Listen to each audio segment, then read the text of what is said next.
hot.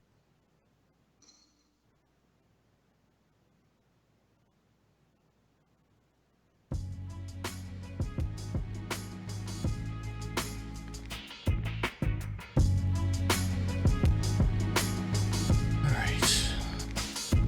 Let's get these links going.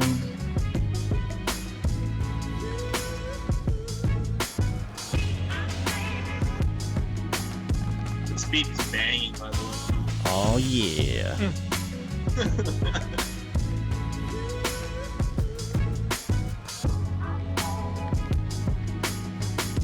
Alright, good on the Facebooks.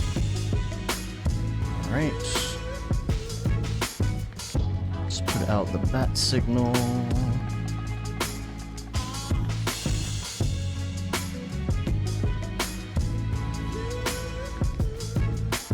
At channel.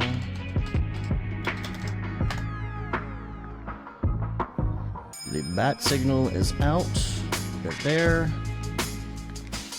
Good on the YouTube. Let's see, people showing up. Yep. Fernando, Chris H, Jason, Rick Bogus. Right. Looks like we are good to go. How many of y'all are actually working today? Right. What about you guys? Or You guys are- quote you guys- unquote working? You guys are off, right? Like you guys have like a Eh. Christmas break? It's if there's work, we'll do it. If not, we'll work on other stuff. I'm working Okay. on this. There's always work to be done. Yeah, I'm working on this course, getting this course ready. So Tokyo Megs and House. I'm telling y'all, this Houdini course is gonna be killer. It's Yeah. so good. I got that on the show notes. We'll talk. Good. We'll talk about it a bit. All right. Looks like we're good to go. Everything's working. The chat's working. I'm gonna go ahead and hit record on my recording device. Come on, recording device. All right, I'm rolling. You guys let me know when you're rolling as well. Hold on. What'd you do? Oh, nothing. I think I'm getting y'all's as well. Oh, don't do that. I Hold am on. rolling. Okay, I am say rolling. something. Check 1 2 1 2 1 2. Oh no, I don't hear. Yo. you. Hold on. Yo. Ooh, now I'm hearing Say double. now I'm hearing myself. Okay, yeah. I'm just hold on. Okay. Okay, I'm good on my end though. I got you guys recorded. You good, Matt? Yeah, I think I'm good. You think you're good? Well, I mean, I was getting some really low level stuff. I just wanted to make Well, sure that wasn't that on mic my. is gonna be real low. But No, I was getting some low level, like Oh. when you guys were talking. oh, I some, got like, you. wave- It might just be coming back through. For 2 hours in here, all right. You're gonna have to be quiet. We can't hear the dog. It's all right. That'll get caught up in the gate. It's all right. Yeah. Oh, Came for the okay. dog noises. This is why I'm here. Oh, hold on, I gotta turn on my light. So everybody's Yeah, rolling, right? fancy. There we go. Ooh. that's so much What I'm better gonna now. do Yeah. is we're gonna do a sync clap. So I'll say 1 2 3 clap. All right. Cool. 1 2 3. All right, we got that going. If there's any issues during the show, we have an internet outage or we have a recording stop or whatever it is, we'll pause for the cause. We'll fix it, and then it'll all be good in post and all that stuff. For The best part about having a really fluffy puppy is that she gets dreadlocks. She has dreadlocks behind her ears. Okay, go lay down. Do it. all lay down. right, all right. Everybody's rolling. We're good to go. I got my notes. We are ready to roll. Let's do this. How are you on time? Do you have a hard out or anything that we need to be aware of? No, I'm good, man. I'm here till the bitter end with you guys. Cool. Sweet. Cool. Cheers. I'm thinking probably hour and a half. Yeah. So, all right. Damn. We're gonna talk that long. That's I don't a talk to short Andy show. that long. That's a short show. That's a short show. Yeah. Yeah. Yeah, we've gone One like of the shorter I think our shows. longest one was almost 4 hours. 4.5. No, it was 4.5 Jeez. hours.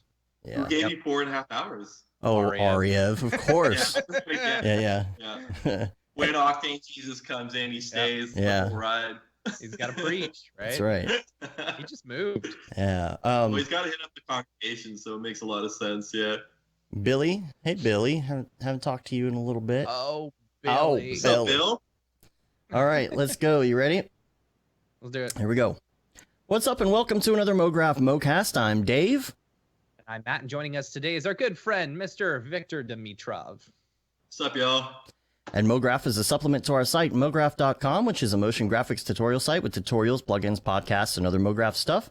And on the show, we talk about everything ranging from motion graphics to Cinema 4D, After Effects, plugins, render engines, doing business, doing taxes, being a contractor, or working for the man. You can email us info@mograph.com. Let us know what you think about the show, questions, comments, concerns, queries, grievances. We really like to get your topic ideas. It's a new year coming up here, 2020. Hashtag 2020. We are not going to talk about our New Year's resolutions because, you know. Man, that was my first. It's the same every year, plan, man. The same every year. Lose weight and save money. Yeah. You know what I fail at every year? Lose weight and save money.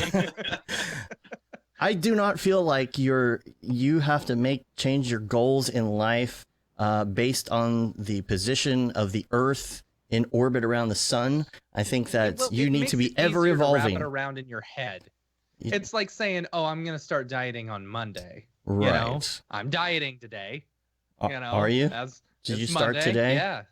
Well, yeah, dude, I had a healthy choice. Today, guys. Disgusting and gross. Healthy It had no choice? flavor. Is healthy choice still around?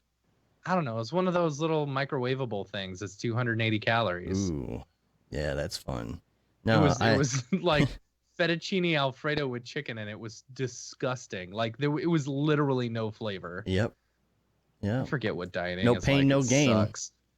You got to meal I just prep. need to work out more. And meal That's the prep. biggest Then thing. you have actual good food for 200 calories. You know? Nah. Nah. Just eat the frozen chicken, the frozen frostbitten chicken, and See, I'd love to do the keto diet, but like my tum-tums gets a little rumbly from all the meat. I just can't handle. I can't handle like heavy fats and stuff like that. Oh yeah, you know? yeah, because of your. Just eat cereal all day, man. I That's the diet do. right there. I actually do. I had 3 bowls of cereal. You should see. I'm the only one in my house that eats cereal. And Yeah, I've but got like, 12 boxes of cereal. not Fruit Loops, you know? No, it's like Yeah. Life cereal and Honey Nut Chex are my 2 favorites. But Mm. you better believe I definitely have 2 boxes of Fruity Pebbles in my pantry Fair, right now. Fair. And the older you get, the more Special K tastes good. Yeah, gotta Fact. keep it regular. My kid, Facts. we were picking up some cereal the other day. My kid said, "Oh, look, Kix," and I said, "No, that's kid tested, but not kid approved. It is only mother approved. Right? It is not Yeah. kid approved because it tastes like cardboard, It's true. and it's not even the kind that you can like sprinkle sugar on and it's okay, like Rice Krispie treats. Rice Krispie treats, you throw like 4 spoonfuls of sugar, you're good to go. Oh my gosh. Right? Just like rock honey on like Rice Krispies, and you're good to Mhm. go. Right, Mhm. right, totally. Yeah, Billy says flavor is optional DLC. It's true. That is very true. Yeah, so the week wrap up, hopefully everybody had a good holiday. Right after the show, after we did the show and I was drinking my scotch last week, went out and played some pool and I got the stomach you got flu. a little toasty on that show. I did feel get like a you little got a little toasty. I was going back and watching it. I was like, I don't remember any of this. Scotch. Yeah. Yeah, I got the stomach flu, and everybody I know basically got the stomach flu. So it wasn't pretty. Some Not me. people were actually It's sick good on Christmas. scotch. So yeah, but Yeah. hope everybody had a great holiday. I did get a new keyboard after spilling the coffee onto it. That was an expensive mistake. Well, you went Yeah. buck, huh, on that holiday special. You like drank your scotch and spilled it on the keyboard? No, I spilled my coffee before the show because it was under my microphone and I couldn't Literally see it. right before the show. And I moved my hand across and it didn't get on anything. And I thought I was scot-free. But in the Razer keyboard under the space bar, there is a little itty bitty slot and it got a little drop right in there. 5 keys stopped working and there's nothing you can do to fix it. It's gone. It's gone. So I moved up. I got like the top of the line elite whatever keyboard on sale at Best Buy because of a mistake. They put the wrong price on it. And Oh, nice. yeah, I got like $25 off a $200 keyboard, but it's not as clackety clack, which is good, but it's still clackety clack. Nah, I like the click. Does it light up in the dark? Oh heck yeah! And it has a little wrist pad but the wrist pad attaches to it, and it has lights, LED lights that go around the wrist pad as well. Looks really slick. So you mean you got handcuffs attached to the keyboard now, so that like it never leaves, basically? Oh yeah, I could. Yeah, but it's and also the one thing that I didn't like about the Razer keyboards is to turn the volume up and down, you had to hold the function key, and now the has a rotating dial. I just manually do it. Oh yeah. Yeah. I'm like the worst at keyboard shortcuts, unless it's After Effects. After Effects, the only thing that I like ingrained in my brain, you know, keyboard shortcuts. What? Control Shift C. Control Shift. Oh yeah, I love that Control Shift C. Okay, maybe I didn't. Welcome to the shortcut hour. We're gonna discuss our favorite shortcuts. Final Cut Pro 7. I ingrained those in my head. What good that did me. Right. Yeah. Oh man, I remember Final Cut Pro. I used to use that too. That's what we were all trained on in like university, and then afterwards. Like, and you would actually look down at Premiere or anything like that, and now it's so different. I know, right? It used to be, Premiere. Are you kidding me? Yeah. That's cute.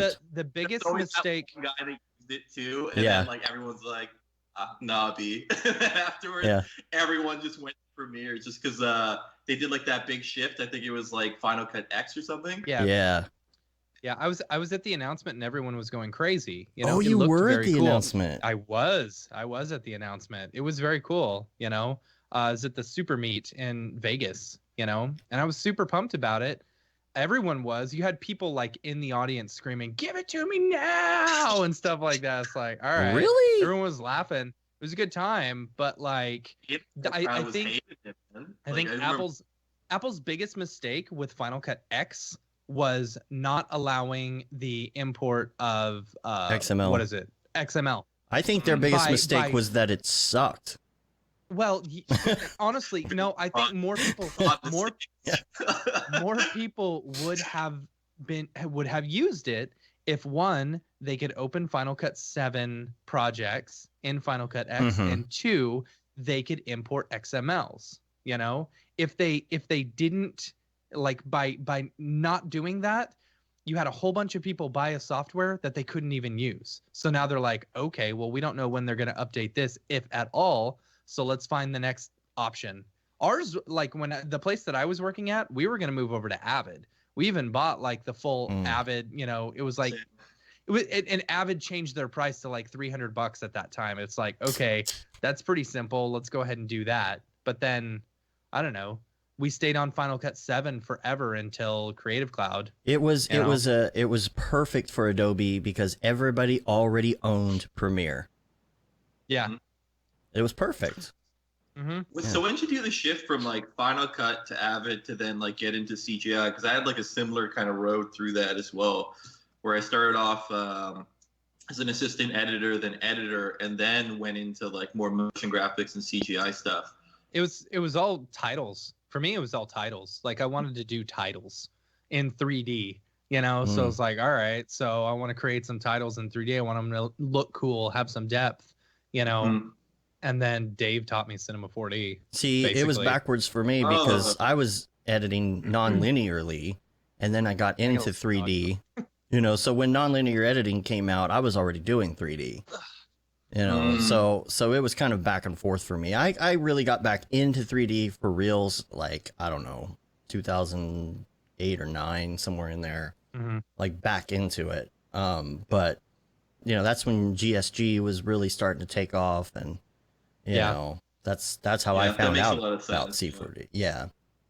But I felt like I always had like C4D around. It was always the thing that like I could understand better. I went to this like I worked for this company, and this dude who was basically way ahead of me at the time, he found out that like I had some sort of inkling towards like just 3D software, and he knew that like I had a background in After Effects, and he was like, "Yo, check this out," because I've been tooling around with Maya, and like it worked. Like Maya's great, like it's really good. It's just that if you got like the mentality from like an After Effects, which is just layers and nulls and all that kind of stuff, a lot of that transferred back into Cinema 4D. You just kind of understood it a little bit easier, or you felt you did at least. And You know, like I always describe like Cinema 4D as like the Fruity Loops of like CGI. You know what I mean? Yeah. It was just really, really quick and easy to kind of get things going. And but yeah. Anyways, the Fruity Loops of CGI is one of the first ones you torrent back in the day.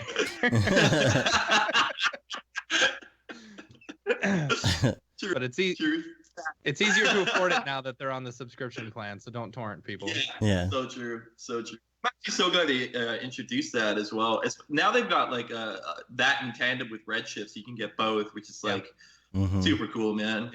Yeah. I think that's the whole reason why Adobe did so well, is because their stuff was so easy to torrent back in the day. It's true. They were. It's even before torrenting.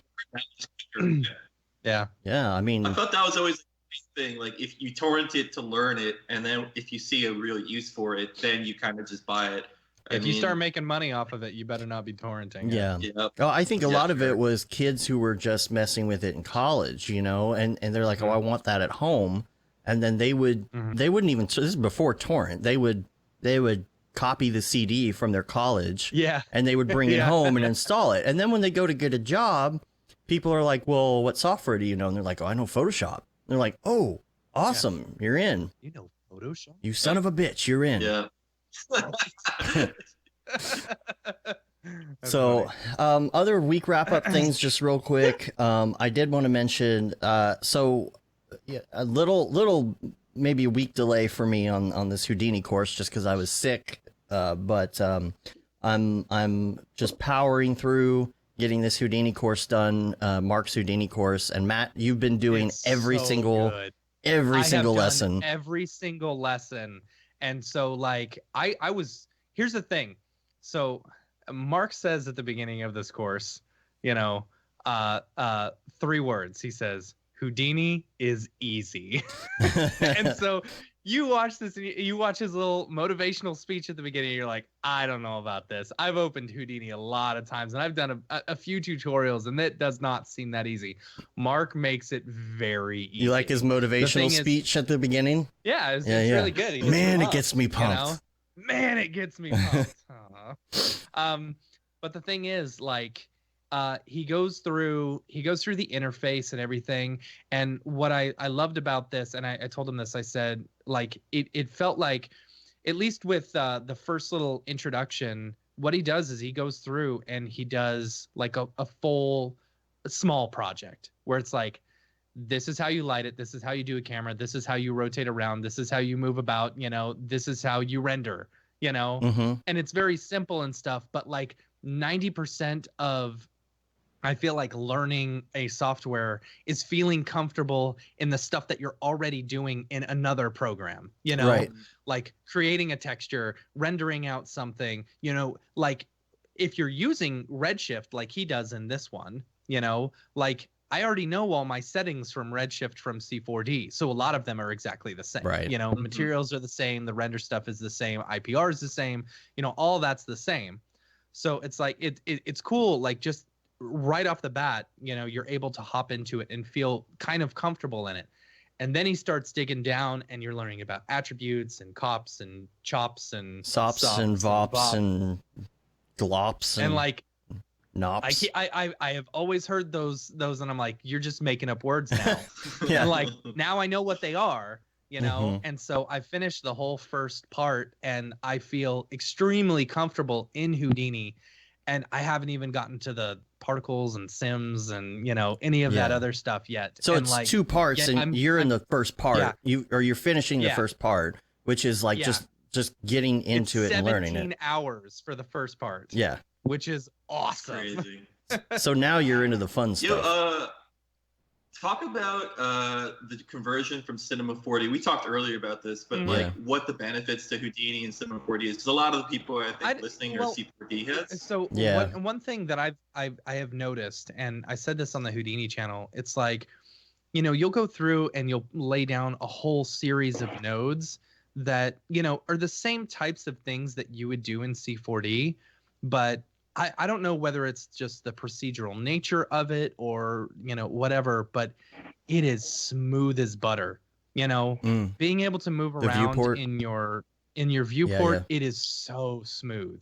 Yeah, and the other thing though is he's gearing this toward Cinema 4D users. It's not that that you have to know Cinema 4D to do it, but it's like he'll be in something and he's like, this is just like so and so in Cinema 4D. Yeah. You know, there are a few. This is like a selection tag. Right. Groups are like selection tags, you know. Yeah. And you know, blah blah blah. So it's definitely you know, if you don't know 3D, you don't want to jump into this course. If you don't know any 3D, you're not gonna know. It'll be. I don't know. If you don't know any 3D at all, a little bit of modeling. If you don't know any 3D at all, it might be a little bit harder for you. Yeah. You know, like I'm able to follow along for the most part. Probably don't pick up Houdini if you don't know 3D at all. Yeah. Like, it's probably not your first go-to. Exactly. Yeah, it's something where he like there are some lessons where he hops into Cinema and says, "Here's how you round trip." You've built this thing in Cinema. Now you bring it into Houdini and you do these crazy sims, particles, smoke, fractures, and all this stuff. Yeah. You do Olympics, then you bring it back. So he's showing that round trip process because a lot of people are going to still stay in Cinema 4D. They're just going to go to Houdini for specific things and procedural things that they want to be able to do and come back to Cinema for finishing, you know? So that's... Yeah, it makes it a lot more useful. Like, the way that you described it right there, it just makes it so much more engaging for me personally. The fact that it's like it's still including your base knowledge of C4D within like the Houdini like workflow. Mm-hmm. Yep. Yeah. I'm excited about it. It's very cool. I really like this series, you know, and I'm super glad that, you know, Mark is with us and we're the ones putting it out because honestly, like I probably would have bought this series if he had released it with someone else because it's very good. Yeah. It's very, very good. Yeah. He did a really great job. And him and I have been going back and forth while I've been editing this on some things. It's been really fun. We're going to definitely take him out for some drinks and sushi when we're done and celebrate because it's been just a hell of a project. How many parts are there? Part 1 is 17 hours. Is there like a part 2, part 3? Or? There's 2 parts. The first part is like really getting comfortable in Houdini, you know, vops, sops, chops, cops, you know, all of that stuff, and getting to know the interface and all that other stuff, rendering in Redshift, rendering in Mantra, and then learning about like attributes and stuff like that. There's a very big chapter on attributes, you know, and that's about 6 chapters. And there's a thing that total. No, go ahead. There's 13 total, but there's like even, you know, I was showing like I was screen sharing with Mark and Liam, and they noticed that there's one that kind of talks about some of the newer features as opposed to the older way of doing things in Houdini, because there's a lot of tutorials out there that show the old way. And so they really liked that aspect of it because he's showing you how to learn after you leave this course, because you're going to come up on these like older tutorials that say, here's how you do this thing. But then they're using this old node or this old way of doing things. And this is, you know, just so you know, if you come across this is the old way. And this is the new way, you know. Yeah. So, you know, that's kind of cool. Yeah. Yeah. I'm really excited to get into the rest of it. Dave can't edit them fast enough for me. You know. Yeah, I'm trying. Ooh, I'm trying. So Peter, I think you guys watched the latest Rick and Morty episode, by the way? Yeah. Yeah. Oh, Snake Jazz. Snake Jazz? I thought Slut Dragons was like the one before that one. Like I couldn't breathe laughing when all like the old dragons are kind of together. It's so great. Oh my god. It's so good. Peter in the chat asks, will this be covering in Houdini 18? So the thing with Houdini 18 is I started in Houdini 18 following along, and it follows along just fine. Yeah. I did switch over to 17.5, the one that he's using, because at the time, Redshift was not available for 18. Right. Like, but then literally after I spent a couple hours like trying to figure all that stuff out and installing the right one, they literally released the new version of Redshift for 18. But you'll be able to follow along just fine.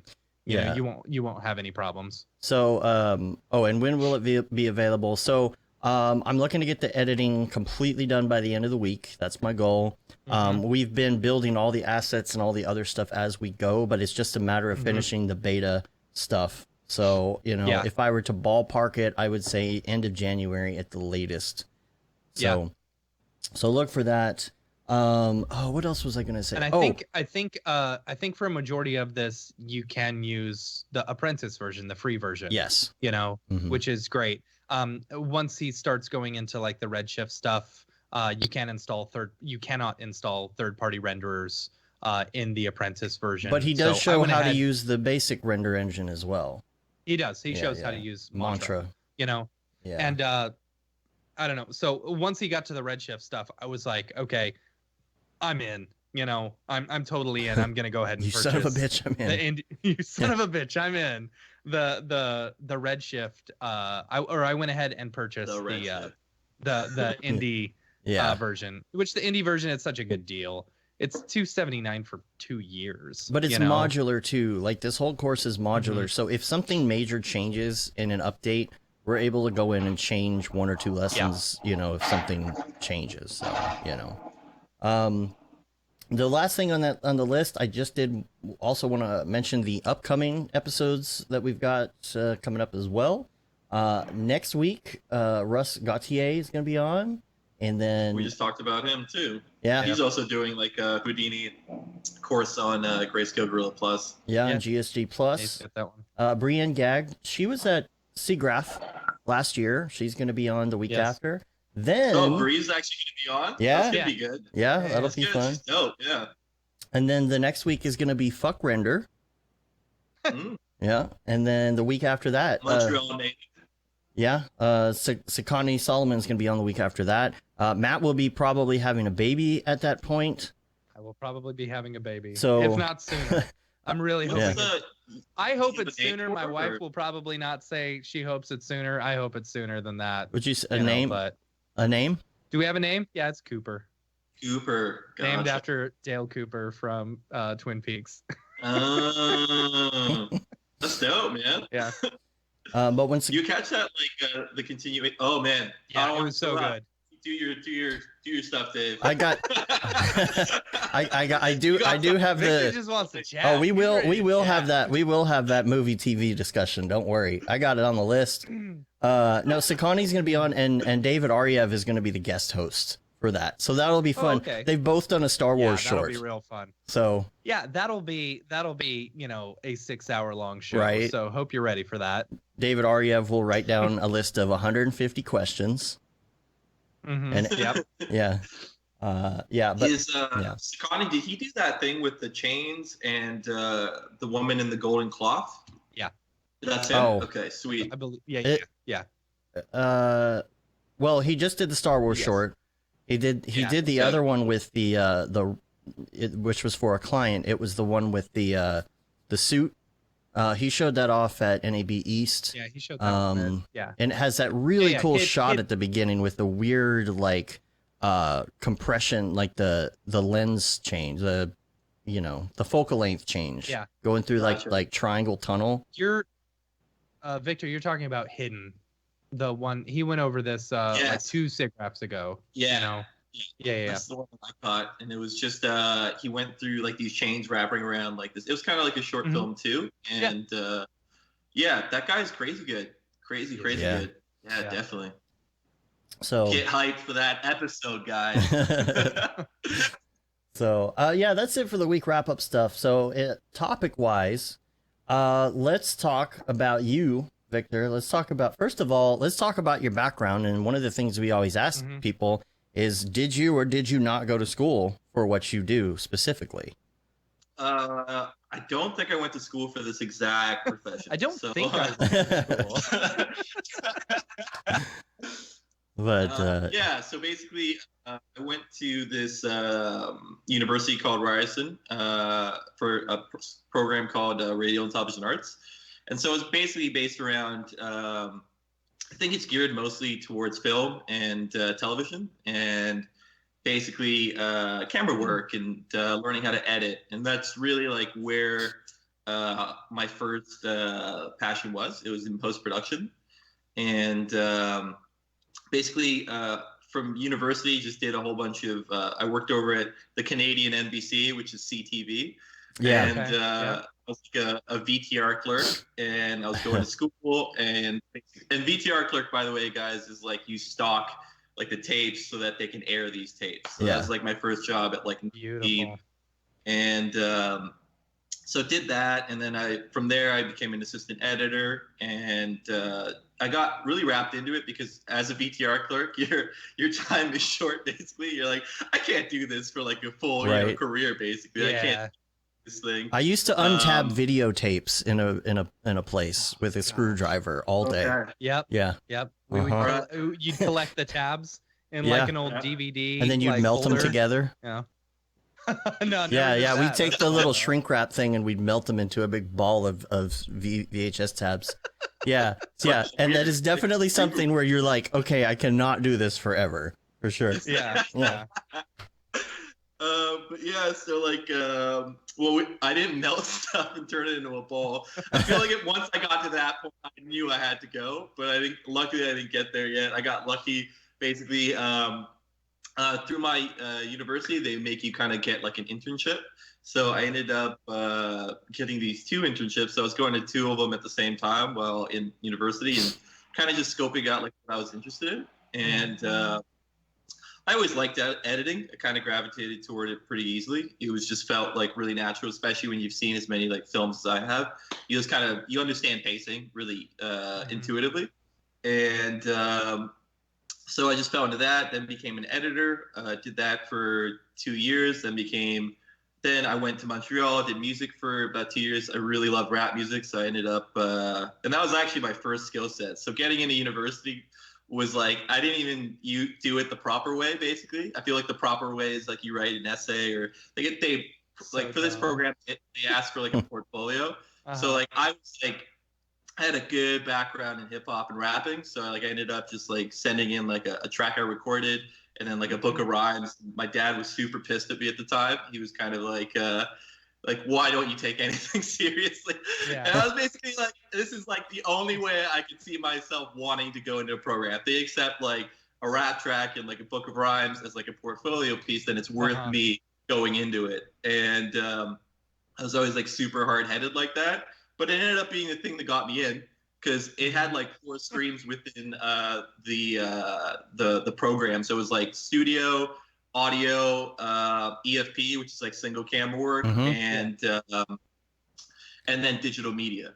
And so they must have assumed that I was going to go into the audio thing. But as soon as I got the audio stream, I was like, all right, I can't rap forever. I need to get a job. So I was like, I went straight in. I wanted to go into EFP. Like that was like the stuff I was most interested in at the time, or at least they thought so. But it got filled up, so they put me inside of digital media. And when they put me inside of digital media, I was in like a class with like 8 people, and they were like the coolest 8 people like you would ever meet. And the course was still open. It was kind of like, do whatever you want to do as long as it's like different. And using a different software, and like I love that. So I got really into like green screen work, and then I got into a little bit of CGI work through that. And the course instructor was super cool. As long as you were creative, like that's all they cared about. That's all like she cared about, basically. As long as you did something interesting and creative, then she was hyped, you know. And I was always really good at like wanting to learn a software and then pitching it as if it's like this creative thing, but in reality, I just wanted to use like the program, you know, like the school system to actually learn something I'm interested in, and like get a grade for it, rather than like I guess try to people please, which is, I think that like that was something I noticed within my university years. It's like, you know, if you're just going through like the curriculum, like I don't know if you really get anything out of it. If you kind of use it like to your benefit to kind of learn these softwares or learn anything you're interested in. So whatever assignment I was given, I always kind of shifted it a little so I could get something I wanted out of it through that. Yeah. That's fun. So I ended up digital media, and then ended up really gravitating towards learning software. It became really fun. I thought that was something that, you know, I came in to that program being super uncomputer savvy, like ridiculously so. Like my older brother had to teach me Photoshop. I just didn't have a background in it. I was like, went to high school that was about like, essay writing, Yeah. It was like, Awesome. their main goal was to get you to become like a really good teacher or a professor. And that isn't really something I was ever interested in. So when I went into university, I did undeclared first. And because I was like, I needed like a year to figure out like what I'm supposed to do. And I had this really good buddy. His name's Nestor, and he's in a band called Pup, and it's a really good punk band. And he went into this program that I went into first, and then he would report back to me and be like, "This is what we're doing." And I was like, "Oh, that sounds dope! Like, I want in on this thing." Yeah. Where like in undeclared, it was basically you're in a room with 100 or 200 people in a lecture hall. Like, you're nobody, Yeah. You don't really have a connection. You're just like going in there, listening, and then you leave. And I'm still to this day not the most nervous person. But like even in that situation, I was like, I don't even want to raise my hand. You know what I mean? Yeah. I'm not gonna get hurt. I don't know if my question's silly or not. I don't want to. I just would rather just go in there, do my time, and then leave. It's like prison. But like, I did that. He told me, and then I was like, cool. I want in this program. Did the rap stuff, got in. Did the digital media, got out. Was editing for a little bit. Then I fell into motion graphics. Did music in Montreal. Came back to Toronto, and from there worked at like a agency, and I was a post-production supervisor. I was doing it. It was fun. It was fun. Like the people, like I love the people I work with a lot.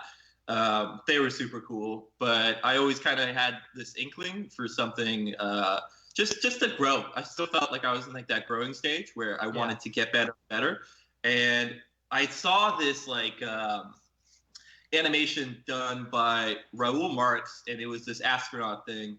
And I thought that was like the coolest shit on the goddamn planet. Because I was always, and like the crazy part is like people are super instrumental here as well. Because, like I said, I listened to shit tons of hip hop, and he directed or animated some stuff for this artist called Flying Lotus. And I had seen it, I thought it was so cool. And then, I would find out later on that like it's one guy doing this. Yeah. And I was like such a jack of all trades growing up that when I found out that people like this existed, I was hyped. Because that's, when it comes to like executing a vision, I feel like it should be like, it can't be like this democratic thing, like you have to have like a smaller group of people that kind of are instrumental with it so that like you have like this actual vision that you're trying to accomplish. And I haven't seen the newest Star Wars, but I feel that was a big problem with Star Wars. It's like they didn't know their roadmap going into it. And so they had like, they were doing one movie at a time, and so many people were involved in it, where it's like, it's too successful, where no one can actually execute a vision. They have to please all these demos. And I feel like when it comes to the art, like you have to have like that kind of person that kind of guides it. And when I found out about people, and I found out about Raoul Marx and that it was one guy doing it, I did a shit ton of research to basically figure out like how. Like I want to know what's the secret, right? Because like I messed around with cinema, and I messed around with After Effects, and I still didn't really understand the pipeline. And even like in that time period before kind of becoming a post-production supervisor, it was just kind of like I messed around with Element in cinema. I never did the deep dive into Cinema 4D until I kind of saw those two projects where I was just kind of blown away by it. And then I found out, it's like, okay, what's the plugin? What are they doing different? And for both those guys, it was like Octane. And as soon as I was like, what is this thing? And I watched like a couple tutorials, and it was so confusing. If you didn't have like and back then there weren't like these like, there weren't a bunch of a lot of Octane tutorials. Right? No. You got to dig like crazy. And so I would find like, a little like I torrent like a tutorial or something like that like explained to me like direct lighting and path tracing. Still didn't really know what that meant, but I was like, all right, like cool, like kind of getting a hold of this. And then someone else would like that, like almost like next week, someone would release something else, and then everyone's kind of like learning together through like the chats and the forums, and ended up like subscribing to that Facebook like the Facebook page or the Facebook group. And And then there's like, In Life Thrill. He put out that Thrill. course that you could buy. Yeah. 100%. That's the one that I use, right? Mhm. And Me too. you get that, and he breaks it down, and it starts to make sense, you know. And as soon as it starts to make sense, then it's like, okay, cool. I feel like I get how these guys were able to do this. I'm still blown away, you know, because they had to learn completely different back then. Like I get like there weren't like the same. Like there's a new guy coming out with a tutorial almost every week, like for like Octane. There is. And but like back then, like those guys were masters of such like without like the same resources, you know. Like even I watched this tutorial a while back. I can't remember exactly who did it, but it was breaking down how people used to do his fog. You know, he'd take like a cube, use the refraction, the transmission node, turn into that. It was such a different way, and then eventually, like you got like a fog volume. You got like these different methods within the HDR, like the sun, as a way to doing like a mass kind of environment fog. And I don't know, it ended up being super now cool. He just does a Z-depth pass. Yeah. The info passes and copies and pastes it in. Yeah. It was just like at that time period, it was like super exciting. And then you had like you know, the David Arias come out, and they were just like, you know, like to this day, I just think that I love that person. I think he's such a good dude. I think he's awesome to hang around with, and just such a giving person. I like that dude, you know, and I get that like you guys are friends and we can joke, but like for real, like I want to give that guy as much respect as I can, because without him, I just don't think I would have gotten the grasp over that software the way that I did, you know, like super helpful. He dropped, and the coolest part was that he always had like a project that was beautiful to see beforehand, and then he would walk you through. Instead of like, you know, these tutorials where it's like it looks like dog shit in the beginning, it looks like dog shit in the end. They're showing you how to do it so you can like technically make it 10 times better, of course, right? But he would show you this beautiful piece, so you were like, like I gotta know how he did that, right? And you would stick to the very end. And man, I remember for the longest time within that group, it was certain people knew how to do like God rays, you know, and like some people knew how to do like really good forestry work where they like forester work where you can see the grass, and like I would look at that and be like, there's no way I'm touching that. And then he like dropped this tutorial that basically like broke down God rays and that, and it was just so instrumental in like the growth of everybody, where like it was an awesome time to kind of learn the software and like be a part of the community. And as soon as I got that, I started to really understand it. I did my own short animated piece, and I pretty much I spent about like 6 months learning, and then I spent, you know, about like a month crushing that thing out. But I would systematically like drop these like just concept art building towards it, and each piece of concept art was like a way of learning a different software, learning a different technique within Octane and Cinema, just to get like a better grasp of it. And you know, I love Beeple's awesome, so is David Aria, but another guy that like I feel like I want to give shout outs to is like Chad Ashley, because I think like he gave the most in-depth texturing tutorials I'd found, and the way that he explained it was always so brilliant, where you felt you understood why he's doing something instead of just seeing the do it. You're like, this is the reason why I would do this, because I want to add more variation within my texture and the dirt, and like basically break it up so that the edges look a bit more realistic. And that dude, super talented. I got to meet him in Vegas, and then again when I was in California doing that SIGGRAPH presentation. And I like to think that we became friends, and I'm just so thankful to have like that guy to have met that dude, just because he kind of lived up to the hype, I guess. Like he ended up being just as cool in person, and same with David and like all those dudes.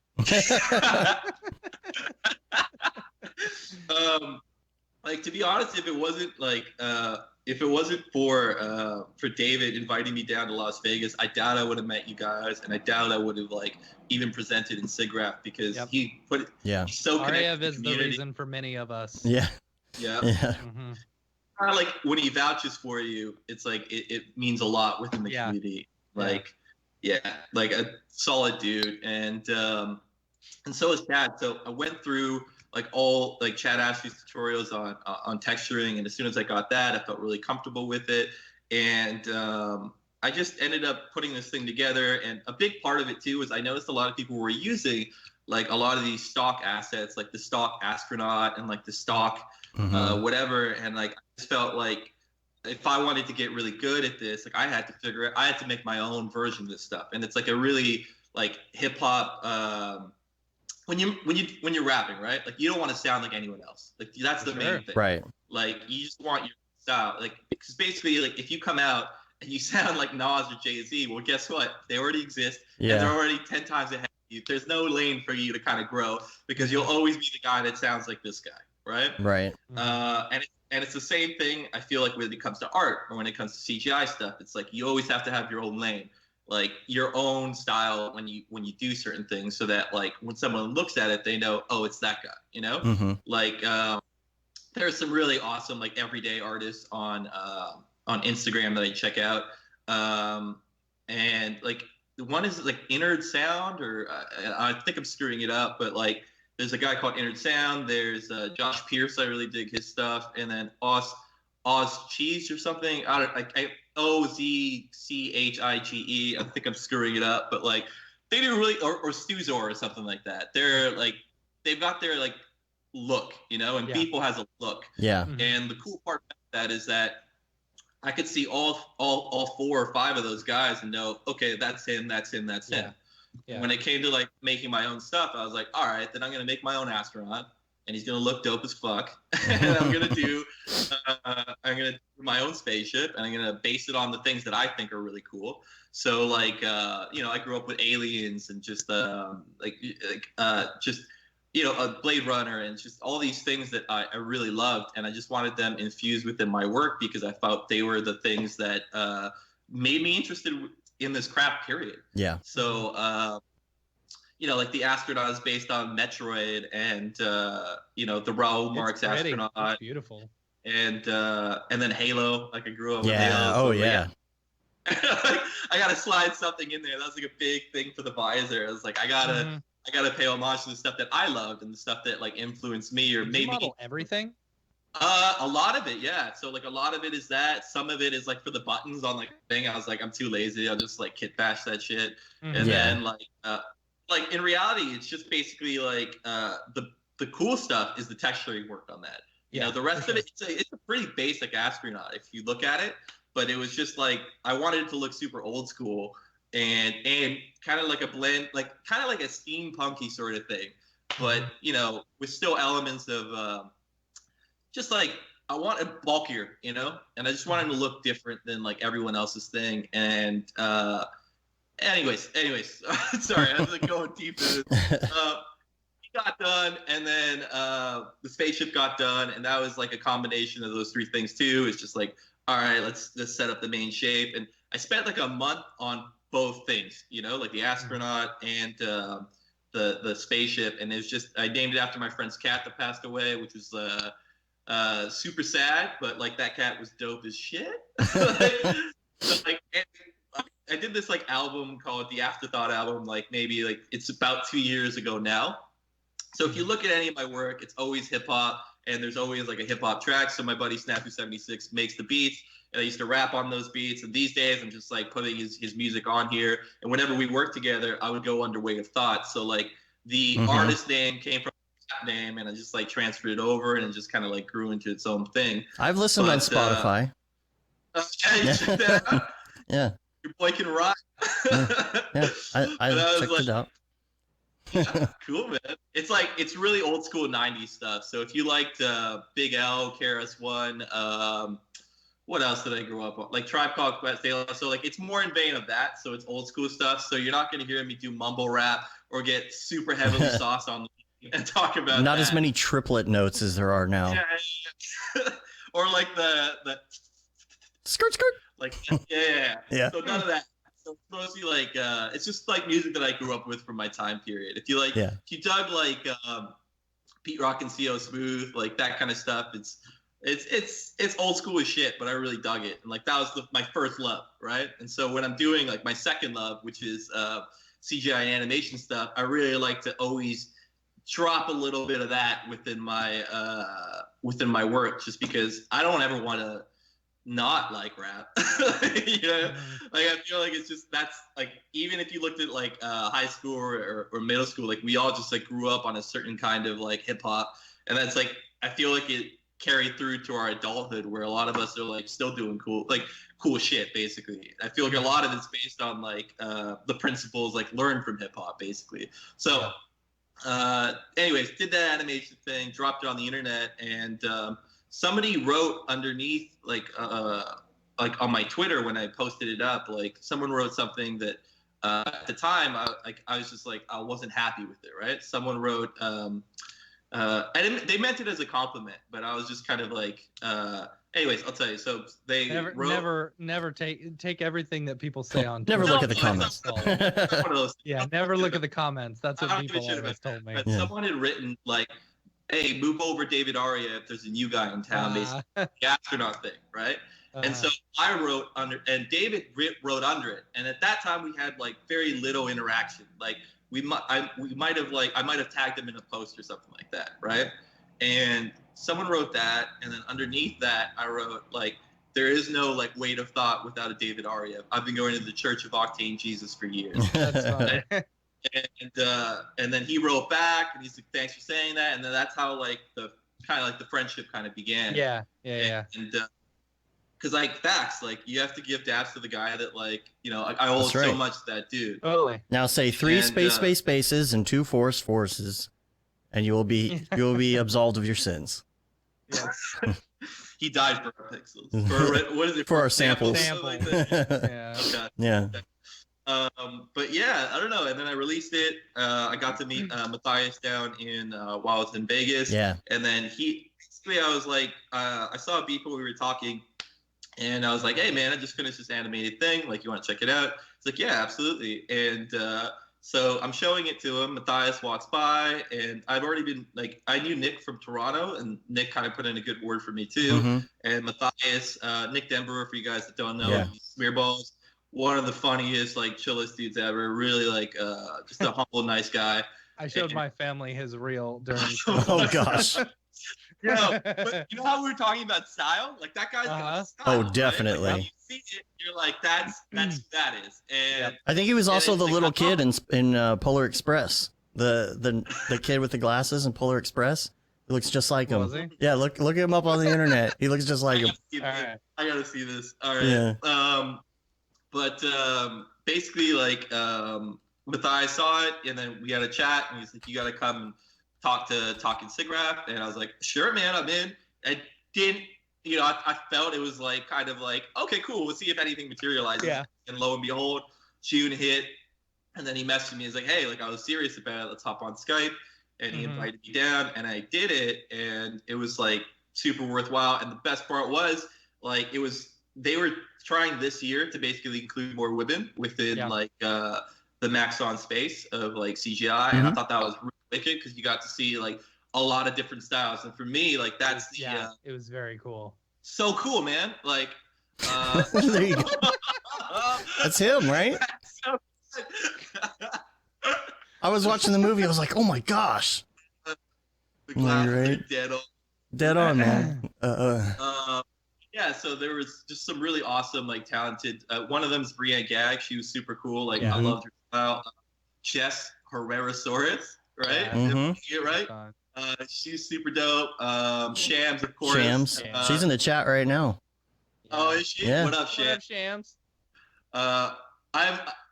I could make fun of Shams about something, but I'm not going to.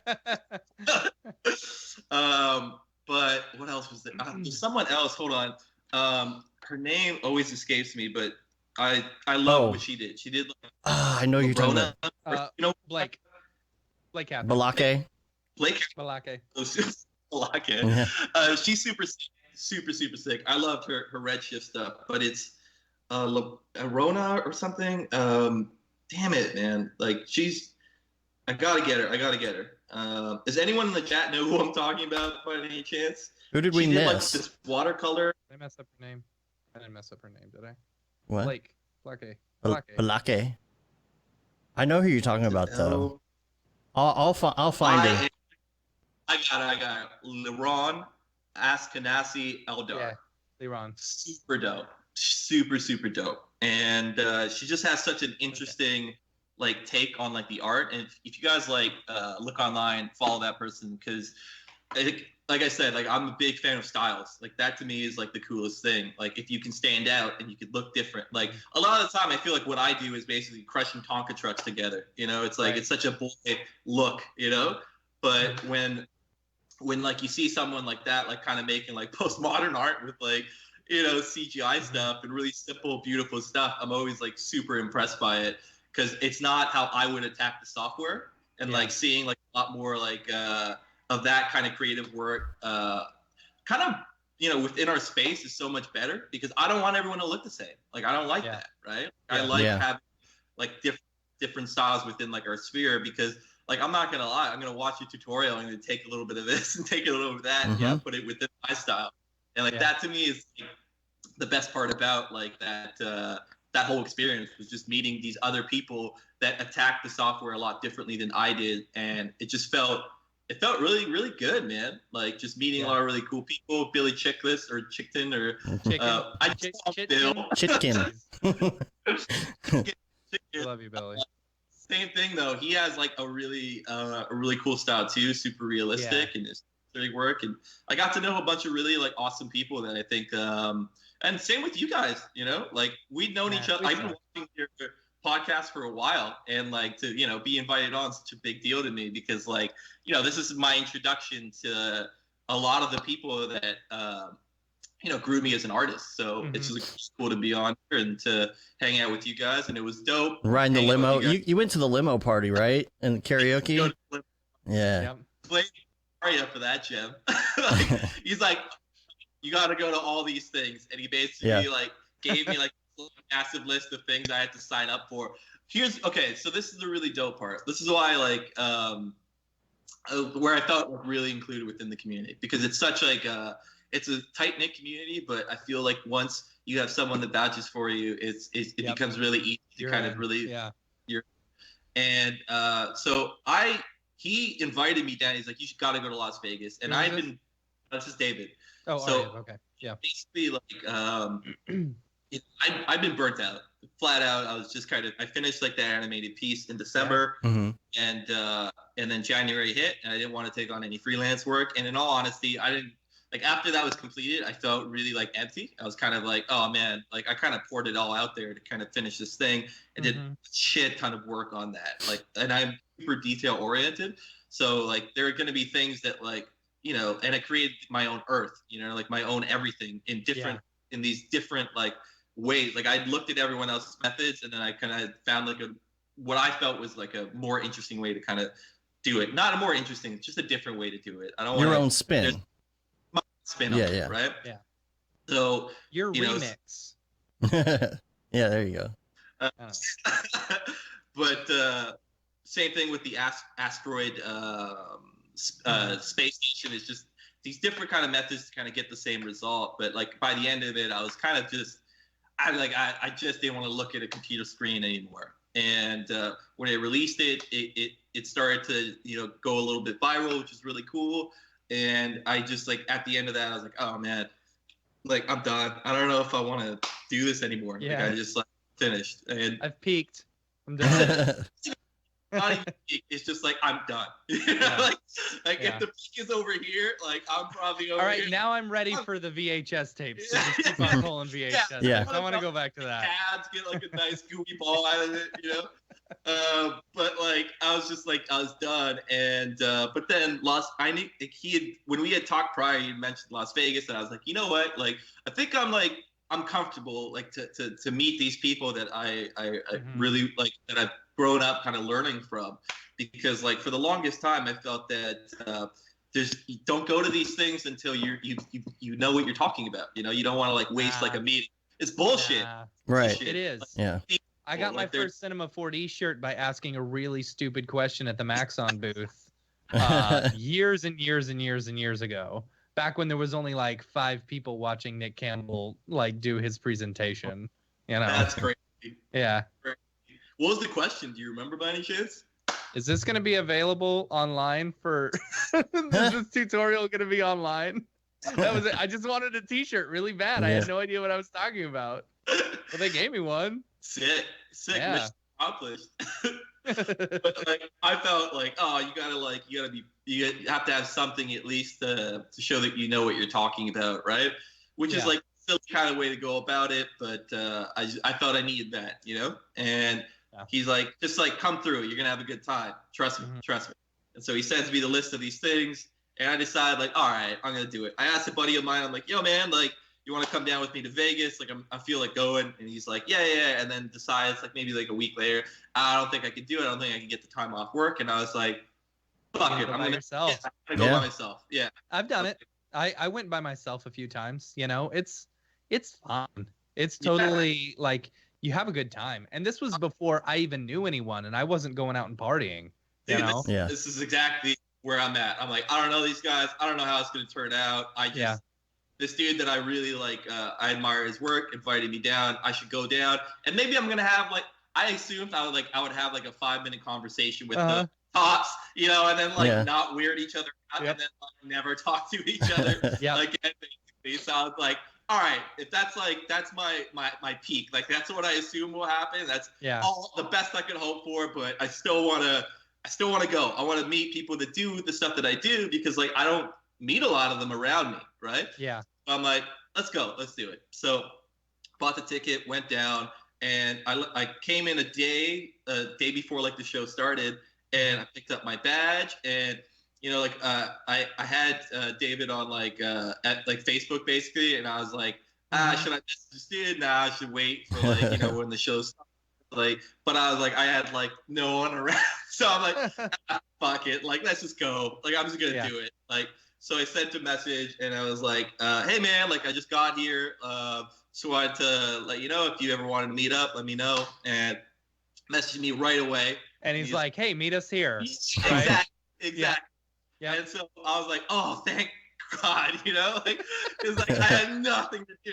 So like, all right, okay, cool. Let's do this. So he's like, meet us at this pizza spot over in like this hotel, this Las Vegas hotel. I was like, okay, cool. So I go there and right away gives me a big hug and like you just like you feel like, oh, you're cool, you know, like you're do you feel like at ease and like secure and like he's like, yo, Vic's super good at this. Like, oh, you guys have to see his work. This guy does this thing, and he's introducing me all these other people. I got to meet this really good dude, Matthew Belden, who I still talk to. And then Ryan Albert. He does amazing tutorials. It's just like that kid is so freaking talented, man. He is. Like, he's moving to Dallas. Cool. Like, he's gonna be hanging out with us. He's moving to Dallas. He's coming to hang out with us. Yeah. That's so sick too. I think he's he's also working at Already Been Chewed, but he's coming to hang out with us, right. That's mainly why he's moving here is to hang out with us. Right. Yeah. No, just such a, like it was such a good group. I got to meet Chelsea, his beautiful girlfriend, and like this awesome partner. And they were just like a really good crew to hang out with. And right away he's like, hey, we're gonna go to this VR thing. And I was like, oh man, like I don't have a ticket. And he's just like, that's okay, I bought your ticket. I was like, what? He's like, yeah, you're coming with us. And I was like, right away he just felt like, okay, it's gonna be a good trip. And every day that went by, it's like got to meet more of the people that I would check out their tutorials online. Everyone was like, just really lived up to the hype, basically. They were just really kind people, super knowledgeable. You could ask silly questions. They were like so down to listen. We exchanged like work stuff and show each other like what I was working on, what they were working on. And it just became like really like a really good space, basically. We all got to hopped in a limousine basically at one point. And, you know, talk about what happened in that limousine, but it was like beautiful to see everyone just kind of like getting along and just chilling out, man. And I could tell that a lot of people were in the same position I was, where they had probably grinded it out for a while and they just needed this. You know? Like they needed this to basically like just really just unwind a little bit. And in that process, made some really good friends. And then when I went back to Cali, the same people were there, and you just felt like, we're good. Oh, also Zachary Darren, also really talented. We got to meet him. He was in part of like the crew with his girlfriend Brittany England, I think. Oh no, Zachary Corzine. Corzine. Okay. Zach Darren is his. Oh, it's his fake last name. Oh, it's fake. It's fake persona. Maybe it's his real last name. Secrets out. Fuckrender's in the chat. He's asking, are you still in Montreal, or where are you now? What do you think? Think of this. Oh man. Yeah. I didn't know. Definitely. I couldn't remember if you were in like Toronto or okay. I just moved here. Probably like around the time I did the SIGGRAPH thing, I got a job offer over at Double Negative. They do like a lot of visual effects work, similar to NPC and some other places, but they've got a really good like work environment basically. So they offered me a full-time gig.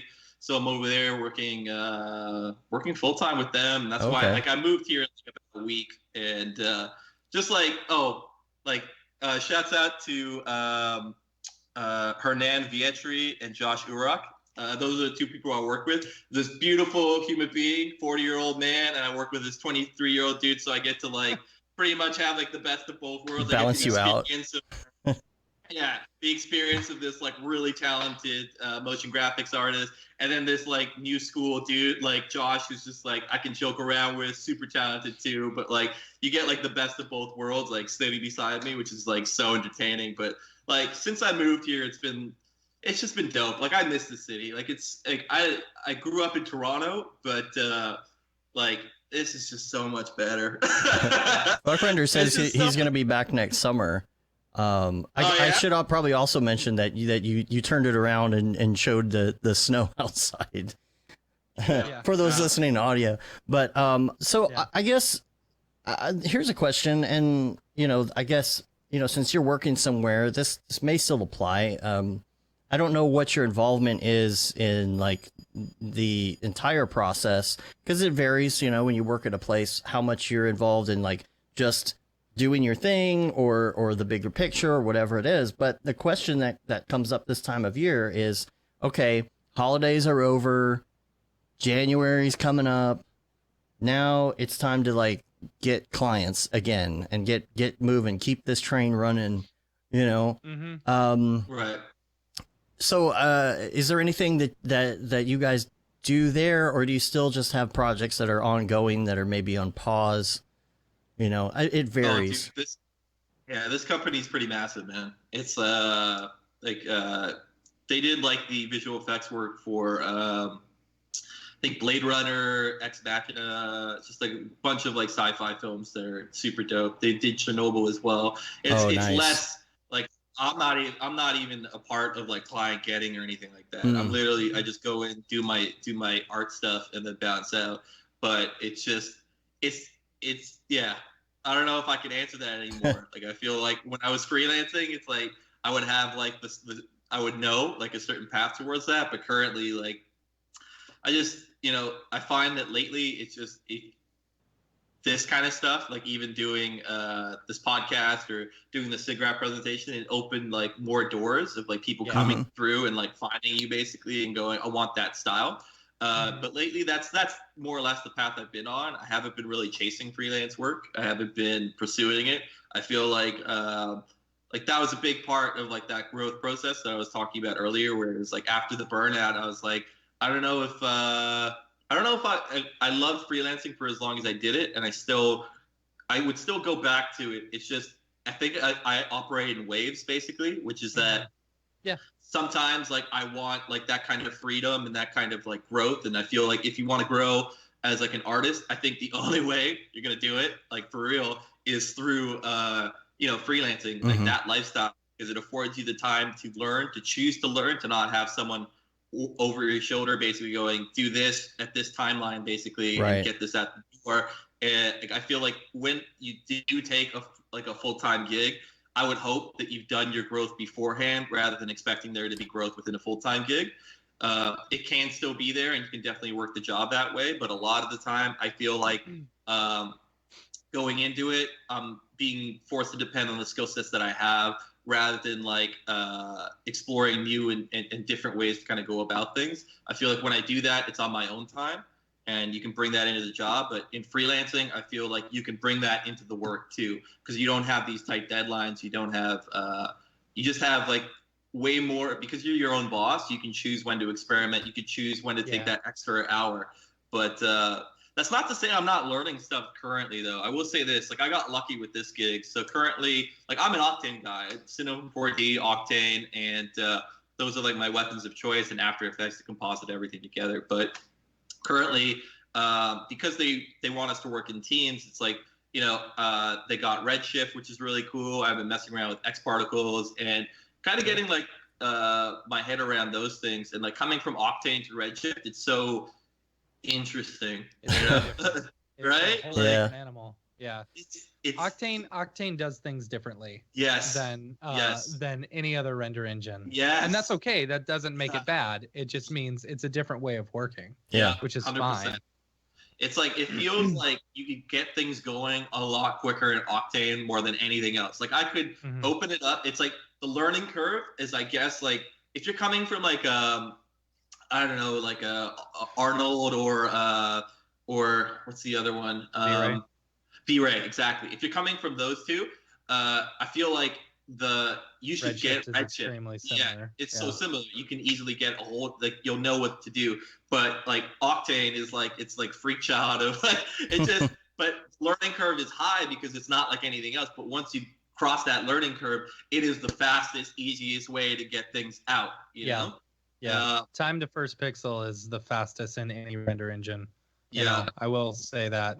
Yeah, it just feels like, I feel it's super intuitive that way, where it's like I can see the results super quickly. I don't have to like mess around with too many like settings beforehand to kind of get it to look the way that I need to look.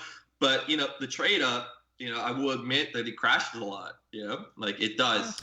At least for me. I haven't had that many problems with it. Like I'll get some. It's funny if I stay away from it, either Redshift or Octane for a while, and then I go into one of them, I'll get a few crashes, then eventually they'll go away. Okay. Right.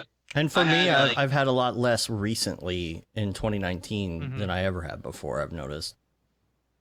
So when I was working on this, when I was working on that animated piece, I remember putting the like one of my animations through the render, and it was like 25 minutes a frame, and I remember going, oh Christ, no, right? Because like I had done what I felt was like everything correctly to kind of tone it down. I was like, shit, like I have to now go into this and bring down a lot of the polys and maybe sacrifice some of this look, like tone it down. And I was like so frustrated, and I went away. I was like, you know what, like I can't look at the screen anymore. I went away for a day, and then I came back, and they updated Octane.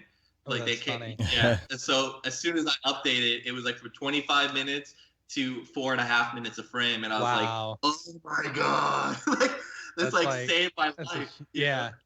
Like that kind of stuff happens.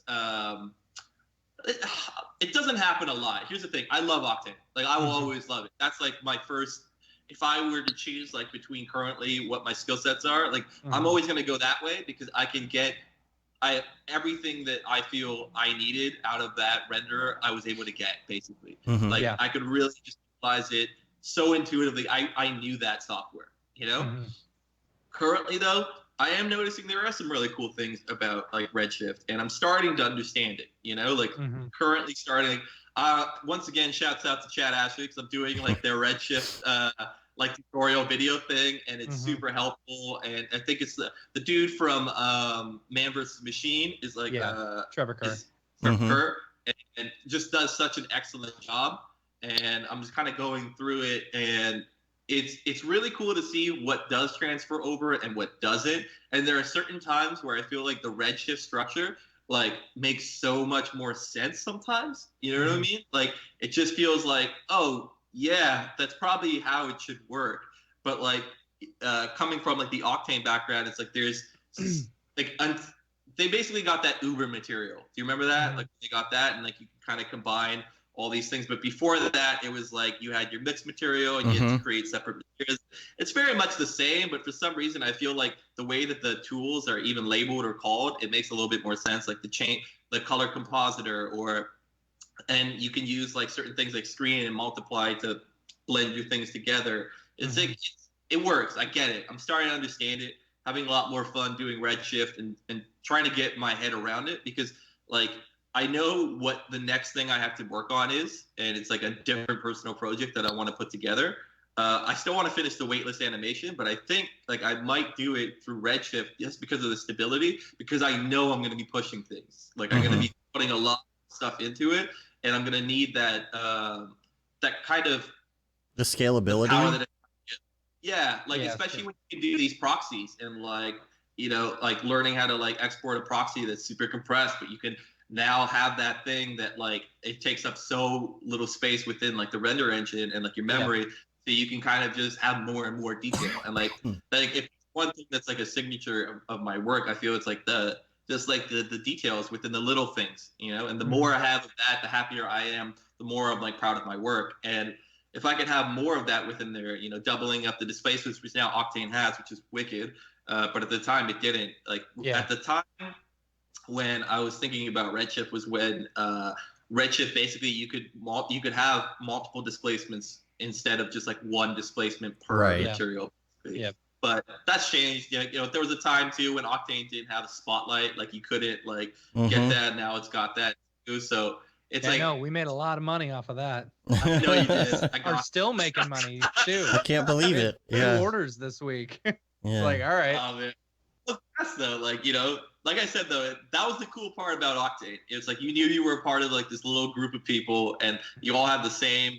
Because to get good at it, you had to have like a similar mindset. Basically, you had to really want to get good at it. You know, you had to search for it. So when you got good at it, it was this earned thing that felt like, oh, I got this, you know?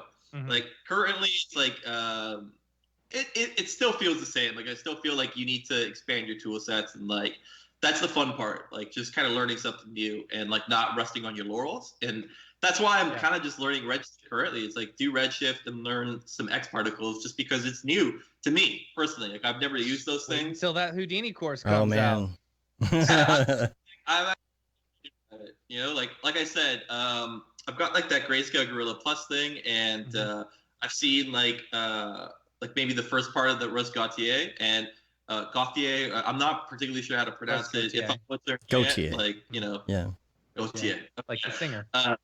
He's like really talented dude, and I'm starting to feel like it could be interesting to learn Houdini. You know, like I just think that for sure, I feel like our industry's kind of going towards that, and you know. Having someone that can break it down to the way that you say, which is like it's easy, you know, going at it through that methodology is like, going to be super. I don't say it. Mark says it. Right. Well, and I agree with him. This is something that's on the docket of things that I know you guys wanted to talk about. So can I ask? Let me ask you some questions because, like, I know we had that moment in the beginning, but like, it does interest me. Like, how do you feel now about Houdini? Like, do you feel that like you're gonna go to it more often, or do you feel like it's? I have always wanted to use Houdini in my pipeline when it comes to like. So what I would use Houdini for would be any sort of particles or fire or smoke sims or something, stuff that you would need X particles or TFD or. But like the hardcore ones, the really hardcore ones, you know. Yeah. Like if I'm doing particle stuff, I would probably do it in Houdini, you know, because it's just I don't know. It's great to be able to go to one program, you know, and bring that all in and stuff like that versus having to do 4 different programs. And if you're sending them out to a render farm, making sure that, you know, the farm is up to date on all these different programs and stuff versus just having Houdini being able to go out to a Redshift proxy. Yeah, because if you got smoke and you've got fire and you've got particles and you've got liquid, you're going to be using like different plugins in Cinema. Yeah. Definitely.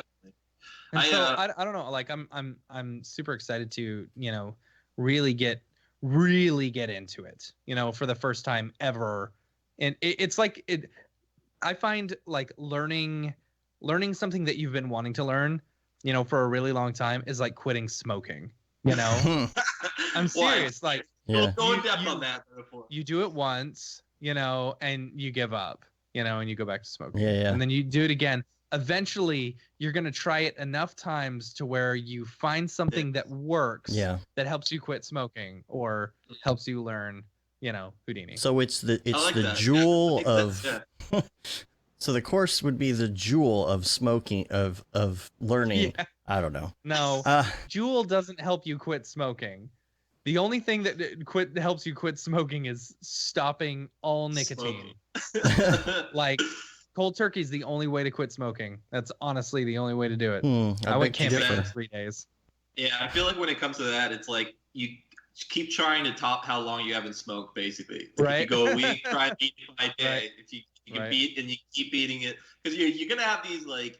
Everyone thinks that like quitting anything is like particular, like just do it cold turkey, right? But it's always like there's a couple, you know, stumbles along the way of quitting anything. Yeah. You know, It's like I forget which of the Three Stooges said it, but it's if at first you don't succeed, keep on sucking till you do succeed.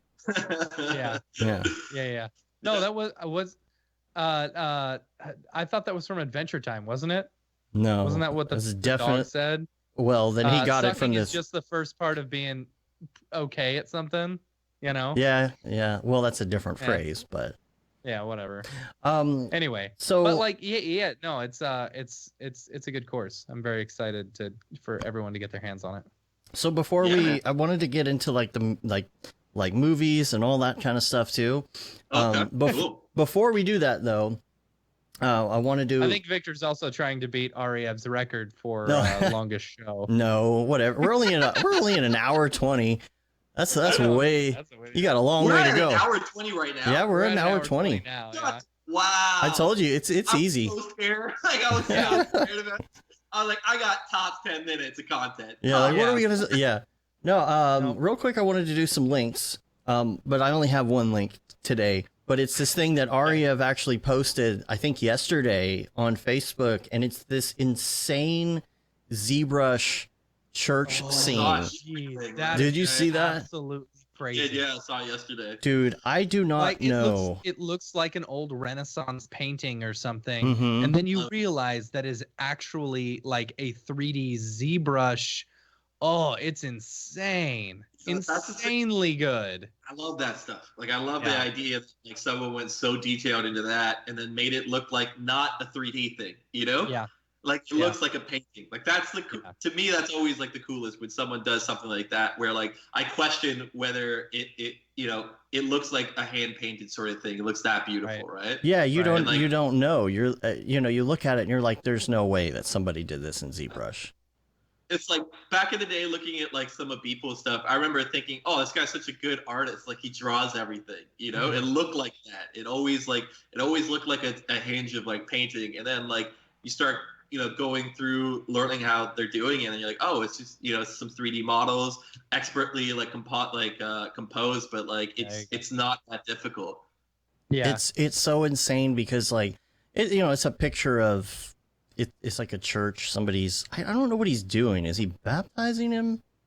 But either way, maybe. like all the details inside of the clothing that they're wearing, you know, the headgear, the strands of hair, all of this just meticulously modeled. I just can't even. Did he paint over it or did he make textures for this?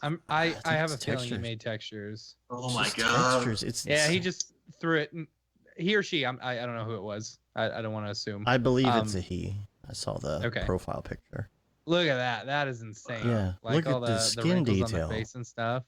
How many polygons is this madness? Or do you think there's like displacement textures? Or do you think this is all sculpted, every nook and cranny? Oh yeah, I'm sure. I'm sure you got a brush that like does the yeah. Right. Yeah, that's the thing. Yeah, that's the thing about ZBrush. That's insane. He uses the brush. That's insane. Yeah, that's the only link I had. But what I wanted to do now was before we get to the other segment is do Beeple's People. Peoples. Oh yeah. All right. Let me bring up my Beeple viewer of choice. If you want to bring yours up at home, We are going to go to, December 25th, Year Overlord 2019. And this is like a tradition now. This is the annual Christmas Beeple render. This one is called Missed Quota. And it is Santa Claus beating an elf because I guess he missed his quota on presents. Okay. Beating him with a candy cane.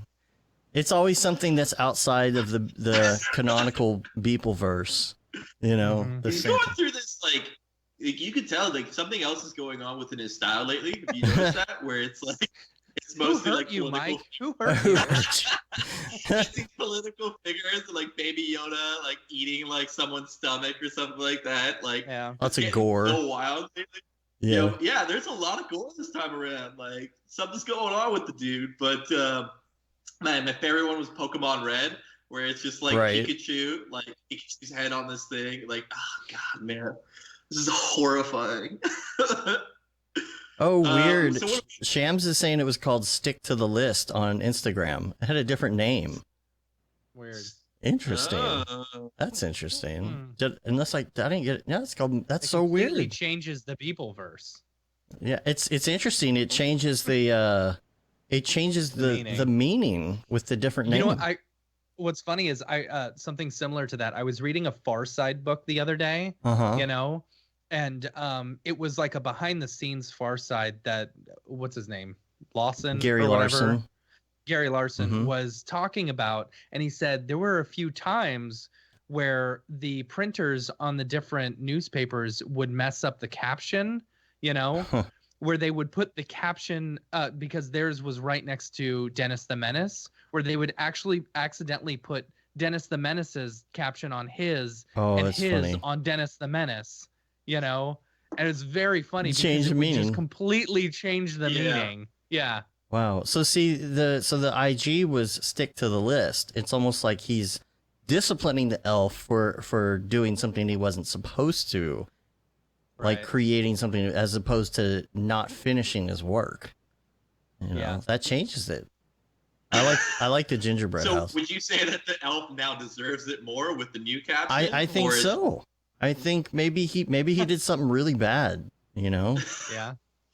Maybe he made it onto the list, and now it's time to go. You know, he made he made some toy out of asbestos or something. You know, respect the list. Oh, respect the list. But even so. Oh wow, dude, Shams, you led us on a diatribe that like it wasn't correct. Respect the list changes everything. I don't know. Respect the list still seems like he could have done something wrong. I disagree. I feel like Santa at this point is an authoritative figure, and I think the elf is innocent in both of them now. So I feel like Santa's the real culprit here. Man, I wonder what he did. Just maybe he felt like, oh, this kid deserves a gift because he's not that bad by his own thinking.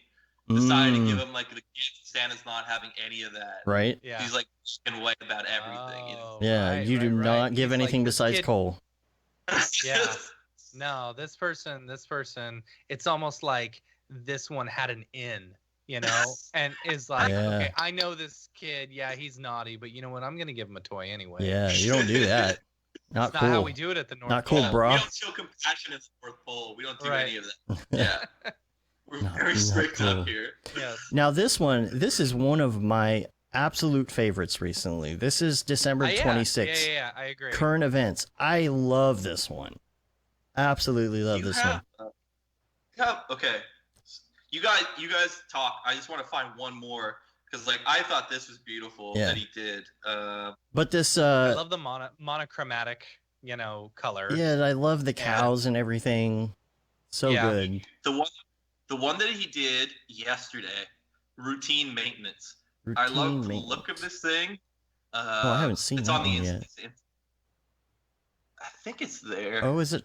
I don't. Oh, yeah. Oh, yeah, the 28th. The 28th. Yeah. This is good. Yeah. I saw this one. I was like, oh, big Beeple's people and little Beeple's people. Yeah, this is actually the third one on the list today. I didn't realize that. Yeah. Dude, he's just so that guy is so talented, man. And to meet him in person is so he's just such a swearmonger. I really like it when he like I really like when he spends a lot of time on these. Like if Yeah. I feel like he spent a lot of time on this one. Oh, I'm You know, and, like, surprised that the one that he nipples did- made it the one that he through. did- But What? I'm surprised the nipples Yeah, made it right. through on Instagram. Well, the robot nipples. you Yeah, know? but still. Yeah.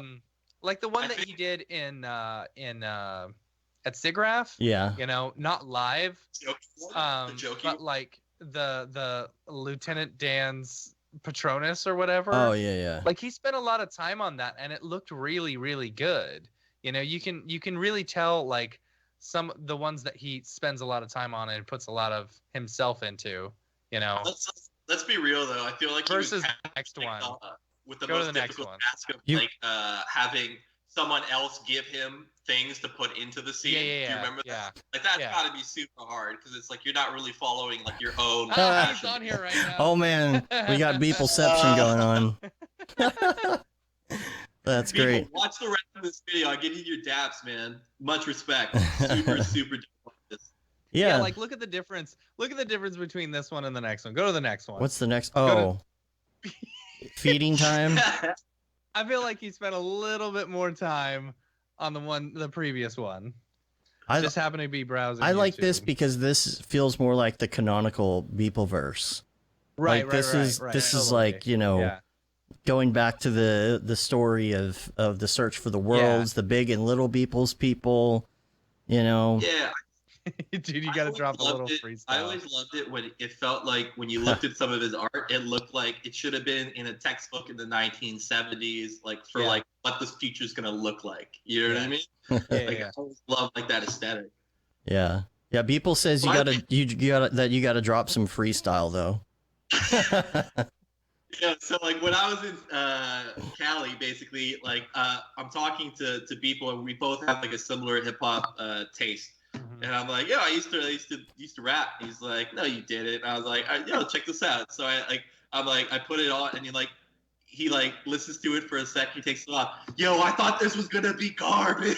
I was like, oh man, like I used to like really take this. Oh yeah, seriously, that's right. We were in the booth, weren't we? That's when we were in the booth. Oh man, and he's just like, this is tight. I was like, yeah, man, like I actually did this. It wasn't like a jokey sort of thing, which I feel like other people do. It's like I had my crew. We have DJ scratches. It was just like old school hip hop shit. So also when we talked to, I was like, yo, did you listen to like Definitive Jux or like Souls of Mischief? He's like, he knows all those dudes. So like when he put out like this Run the Jewels animation, I was super hyped about it because I was like, God damn it, man! Like I love it when like people, like cool people, do what we do. You know, like when it's like you've got people that are like more technical artists and they know how to press the buttons and stuff like that. But when you have like someone that's like, all right, let me infuse this with a little bit of soul, you know, and I feel like they're the best artists do that. It's like they put the things that they think is cool into stuff, and it makes it that much cooler because like our craft is kind of nerdy. Yeah. It attracts kind of character type. Just a little. And, like, yeah, just a little bit. So when you have like someone that like puts something cool into it, like let's mix some hip hop into this. Like let's bring in some kind of other art form within this that inspires what we do. It always to me stands out and looks that much cooler. He was probably expecting you to be like Malibu's Most Wanted. Yeah, because He's seen that movie. Like I said, but like these days, rap is like it's far more like it's like mumble rappy, and that has its place too. Like yeah. And like I said, Raindrops, crock pots. Like rap basically turned into what happened to rock. It's like you've got so many different facets of like rock. You've got punk rock. Yeah. You've got like soft rock. To me is still the funniest, like most ironic name for something. It's just like soft rock. The only good one. What else? Rock, indie rock's tight. Then you've got metal, and there's so many facets. And like for the longest time, like hip hop like was just this one. Like you have to rhyme a certain way. You have to do it a certain way, Mhm. and then you started branching off past where you had mumble rap, like you had like South music, like South more Southern beats, and you had more like kick snares, and it started to change. But like I feel like if people just understood that like those things are not all the same thing, they're not all this like if you're looking in a grandiose way, yes, it's hip hop, but it's different strands of hip hop. Like I don't go into a reggae song expecting tons of bars. You know what I mean? Like a reggae song to me is like it's its own thing, and I feel like that's what happened with rap. You've got like the boom bap golden age style, and then you've got like the mumble rap style. You've got the auto tune style. You've got like it's just changed so much. But if you recognize it as its own different subgenre, it becomes easier because like you know like I'm an old head when it comes to rap. I like it a certain way. I like my boom bap stuff, right? Like Souls of Mischief, Tribe Called Quest, like, or if you're going for like gangster stuff, it's like Big L, Notorious B.I.G., like that kind of stuff. Like that's the stuff that I really dug, right? Or Farside, you know, which is not gangster rap, but it's just sounds amazing, right? But like that was what I gravitated towards. And then as I saw like the subgenres come up, it was like, oh my God, like I don't really mess with this because it's like what happened to the bars? Because to me, like the fun part about rap was the same thing that made CGI really cool to me. It was like the difficulty factor, like learning how to rhyme, like learning your own signature of how to rhyme, to be super intricate with the rhymes, to basically like, because it's its own technical thing. If you understand rap as a technical art form, which is like how I went into it, which is like, to me, the coolest part about it, like doing multi-syllabic rhyming, which is like instead of doing like cat hat stuff, which is like if you're someone sitting in that the car going real far. Yeah, That was always my starter. like, and that was like straight up in the 80s, like that was like, damn, this guy can really rhyme, right? But then in like the 90s, you started to have more people doing like, I don't know, like let me think of like two words to kind of go together. It's like contamination, examination, like these two worders that basically like, or bland, you know, basically putting two words together that rhyme to the next two words, and then you can get even more intricate with three words that rhyme together with the next three words. Then you get even more intricate, which is what I love doing, is like 5 words that rhyme, and then each one, but like you don't notice it. Like that's the coolest shit. It's like when you don't notice like the intricacy of the rhyme, and you make it look somewhat like smooth, you know. And like I feel like when it came to MCs, it's like I gravitated towards it because I loved like that aspect of it, like that ability of like making something that looks so difficult or sounds so difficult, making it kind of look easy, right? And it's the same thing with CGI work. It's like, it's so difficult. It really is. Like when you're starting off, like to get those details, to get that animation to look the way that you want it to look, you know, and you put together like, you know, like that 1 minute weightless animation, you look at it and it's like, when something looks right, it's so difficult to do, right? Because like, so much effort goes into those little things that make you not look at what's wrong with it, but look at more or less like, I accept this. This is the right thing. You know, like this cascades over my my eyes, where I'm like, I accept this as a finished product, right? But when you look at other stuff, like more amateur-based stuff, when you look at it and you can see, I know that this isn't professional, right? When you're enjoying the story more than like noticing the flaw, like the Bender, the Futurama episode with Bender lost in outer space, when he's talking to God, and he's like, when you do something right, people won't notice that you've done anything at all. Yeah. Such a good reference, dude. Such a good reference. Yes, it's exactly like that.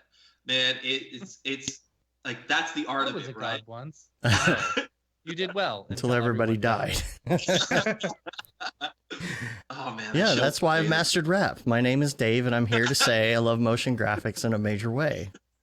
Oh, you're so every time a teacher in a school wants to do a rap, that's how they do it. My God. All right. So I just saw people's comment there. Yeah, me and David Berger both have a love with hip hop, and like we got to like freestyle back and forth, and like I love that dude. Like straight up, like David Berger is like one of the coolest guys. Like anytime I see him too, me and him have like a friendly competition all the time. So like we'll play Street Fighter. I got the same thing with Chad Ashley. It's the same shit where I'm like, I'll see you, and like we instantly want to play a game. You know, like some sort of game that's like 2 against 1 or like against each other. Basically, it's like in Los Angeles, I played Street Fighter with both David and Chad, and it was like that's it. You know, or we'll do air hockey or something. And like, unfortunately, like, basically when we were in LA, we got to do rap battling each other, which was like super silly. But that's hilarious. Where's the video of that? Oh, never, never. or like it was beer pong at camp, man. EJ and Brodor were frat bros, man. They were chest bumping and Yeah, they were. yeah. Yo, how was that? Like, I wanted to go this year, but like You're gonna come this next year. I think so. So how was it? Talk to me about that because Amazing. It's the best thing ever. Like, I don't know, the whole being able to, okay, so you've got NAB and stuff like that where everyone chills and hangs out together, and you get that, like, you get to meet all these people.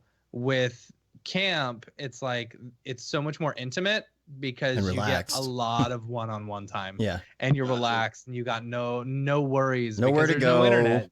Yeah. Yeah. Nowhere to go, no internet, no nothing. Yeah. That's awesome, it gives though. you a chance to just chill, and it gives you a chance to hang out with the people, that you admire and stuff like that. So, was it a success in your eyes? Because I know that like you guys, this is the first time doing it, and it was a success. It was, we didn't end up making any money. It cost us a little bit of money, but it was absolutely 100% worth it. Oh yeah, it went better than we could have imagined. So that's we didn't expect to make money the first year. I mean, no conference is going to do that, No. So I think that's what happens though, right? You're gonna build it. That's the cool part. If you stick to it, like it'll start growing. Because like all this stuff starts from like that little seedling, and like the fact that you guys did it though, and you at least understand like what the shortcomings are and what like ran really smoothly. Each time it's gonna get 10 times better. Like, that's why I'm excited to go to the next one.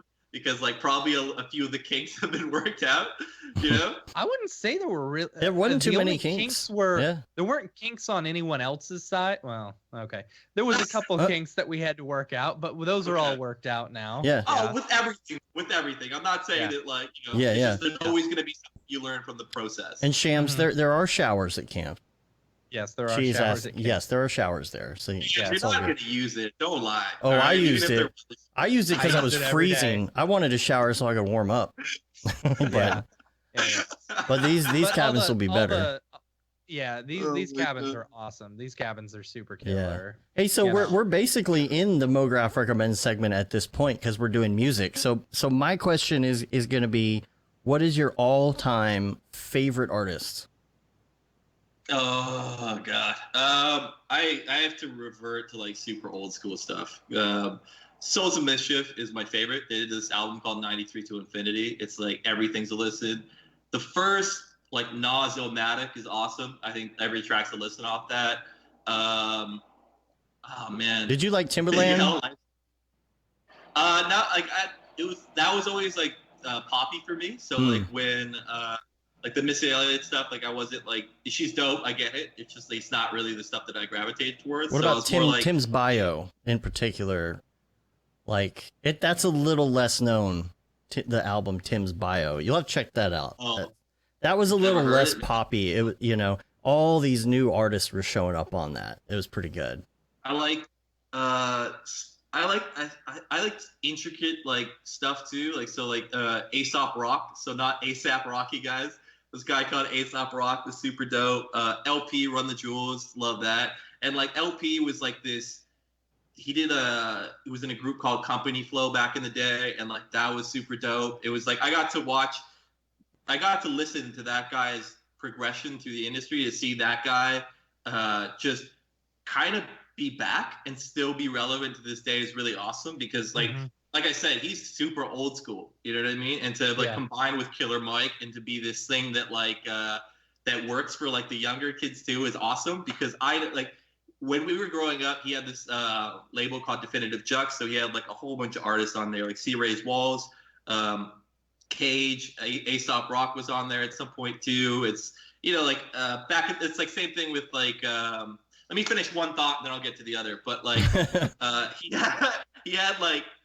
did this independent label and so many really talented, like weird, like it was kind of like indie rap basically, like that's what it felt like. Instead of like underground rap, it was like indie rap. It was just so out there, different and weird. It was really cool to kind of listen to, and like it never broke into the mainstream, I would say, where like they had like that artist that really popped, but he always had these stellar albums like I'll Sleep When You're Dead or the one that happened after that. I just can't oh God, anyway, like it's not coming to my head, but he had an awesome solo album. And to hear what happened, which is that he did Killer Mike's album while working on his solo and just really wanted to work on the solo, but then he met like Killer Mike. It was like, this guy's dope. I'll work with him. Screw it. You know what I mean? Like, he's such a good dude.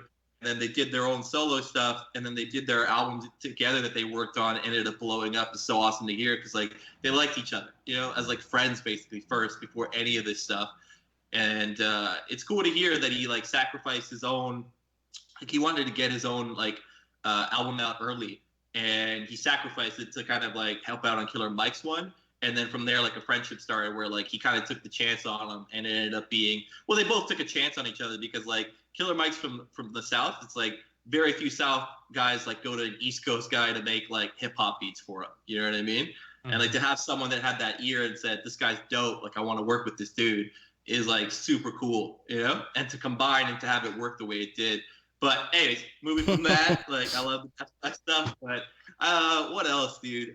Brother Ali, I always loved. Like he was sick. Mos Def, like made like the tightest like when Mos Def sang to me was the most beautiful thing ever, and he did it so rarely.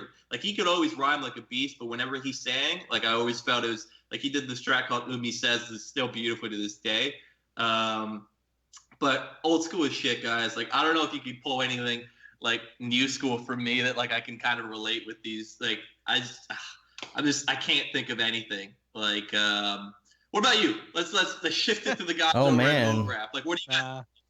In that genre, I will say I am getting into some of the newer stuff that's slightly past mumble rap per se. I do like some of the Travis Scott stuff that's out there. I did not realize how popular he was. You know, stuff like that. Yep. Yeah. Deltron 3030 is probably hip hop album of all time. So the Mischief is a part of the Hieroglyphs collective that Del was also a part of.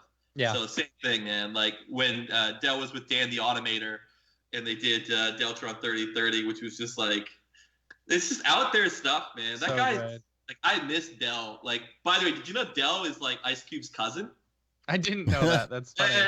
Cousin Cube. They did the update to it. What was it? 3031 or something like that. Yeah, I think that was as good. Like I liked it. You know, it's not as, I don't think it's as classic as the you know, as 3030. 3030 is just every single song is just golden. It's such a gem.